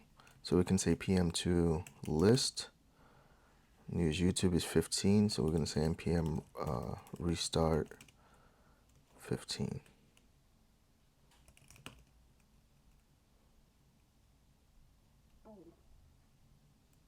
We can clear out of that. So let's try it again. News YouTube. Sign in. Okay, so for some reason it's still not working. So let's go back to kinde.com, my business,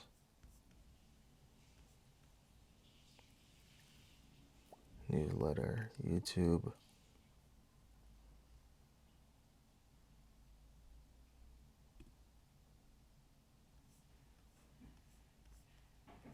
So we have this, we have this, we have this, which is correct. We have this, save.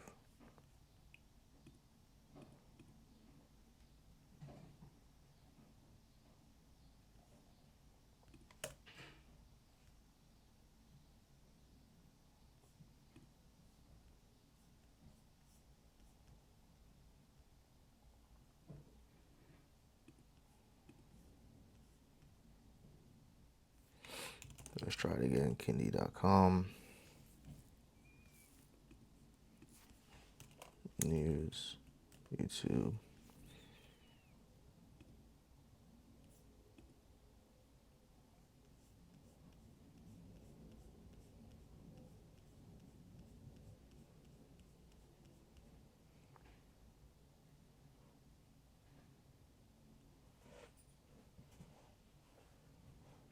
Okay, so what I'm gonna do is I'm just gonna create a new Kinde for it. So we're gonna add a new application. This is gonna be news, YouTube, news, YouTube. Save, Next.js, save, set. We already have all this, so all we need is just this. We're just gonna copy that, and I'm gonna go into my .env, and I'm just gonna restructure it. Okay, so we updated the the .env. So let's see if that works. So what I did was basically I just have the same things in there. So I have the same application, homepage URI, login URI, callback, allow logout. So I just did that before I actually ran it. So let's see if it works now. So PM2 restart 15, clear. So now let's go ahead and say news, YouTube, boatluna.io. Wow, this is not working. All right, so after waiting for a little bit, I guess it works now. So you just have to wait for it to kick in. I just deleted the cache as well as the cookies, and then I waited a little while. So now if you hit sign in, you go ahead and hit, let's try Gmail.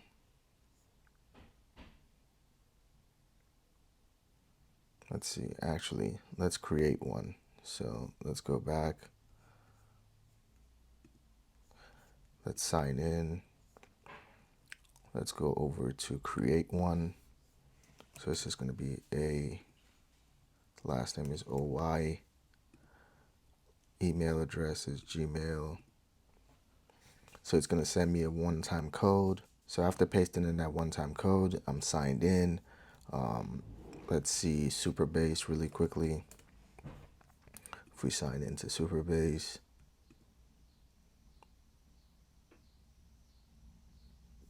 cool. Let's go over to newsletter, YouTube, table editor, user. So right now, if we go ahead and state soccer and save preference, you will generate your newsletter shortly. If we refresh this, you can see that my name's in there. Issue, let's see,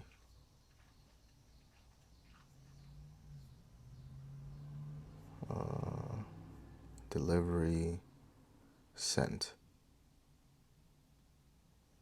Wait, hold up, which one was it?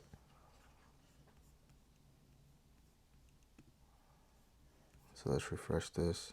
There we go, soccer, issue, okay, let's see.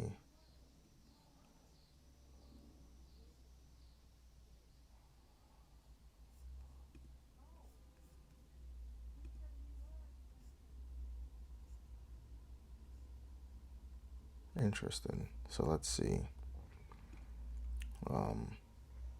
So let's go to ingest.com. Let's go over to docs and let's go over to production, deployment.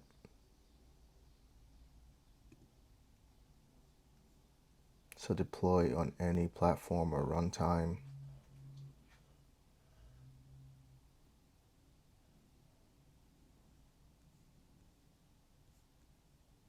So we got to sign in.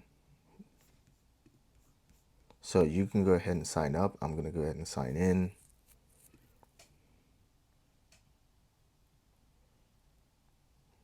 So this one's called AI Newsletter. What did we call ours? So let's go over to newsletter. No, not newsletter. Ingest function news. We called ours, well, newsletter as well. So let's do this. Sync new app. So this is going to be news, YouTube, boltluna.io, sync app.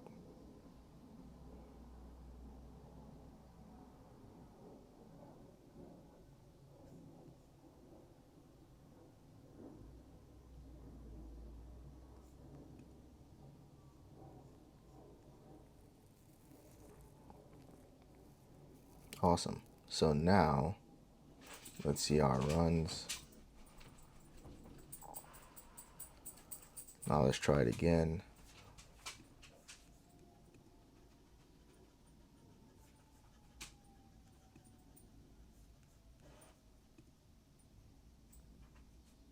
So now it's running.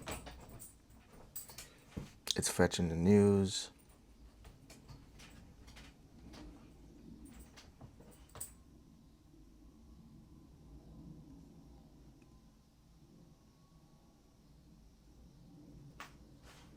So let's see, did we get the mail?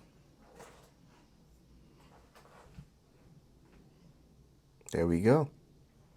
We have the mail. So that's all we have to do. We just have to sync it with our cloud and then we're all set. So that's practically it. So it's complete and we're all done. So that's it. That's the application there. So okay guys, so this is post edit. Before we get out of here, for our function over here, Oh, sorry. For our in ingest, so where's our API in ingest? Our route.js. For our function, we're also going to be adding a scheduler and saving that. So I forgot to do that. So now we can go ahead and state git add git commit scheduler, and then we're going to say git push.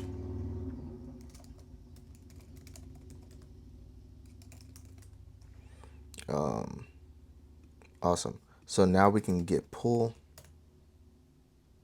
npm run build. And what that does is that's our base. That's basically our scheduler. That's if we click on it, where's scheduler? There we go. So this is our cron. So this is what allows us to run the application daily, monthly, or bi-weekly. So we forgot to add that in as a function here within our API ingest route.js. So it needs to be added in as a function. So when we're done with that, we're going to come right back to ingest cloud, and we're going to, for newsletter YouTube, we're just going to resync app, URL resync app.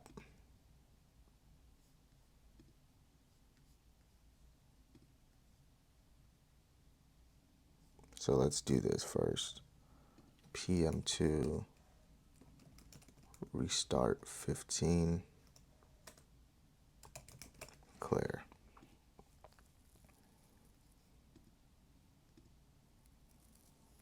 So let's go ahead and resync this app. Initiates the sync request here, which pushes the updated function config to ingest the way you serve this. So let's do this first. HTTPS news YouTube .boatluna.io.api/ingest. Okay, so we're good. Function count 2, so we have 2 functions now. Resync.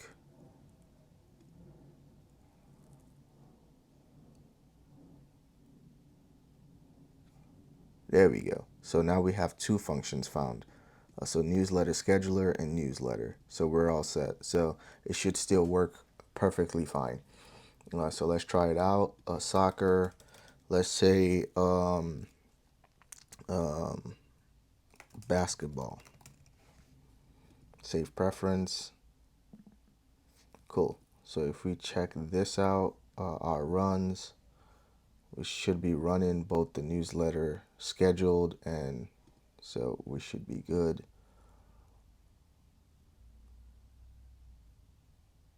So let's see, did we get an email yet?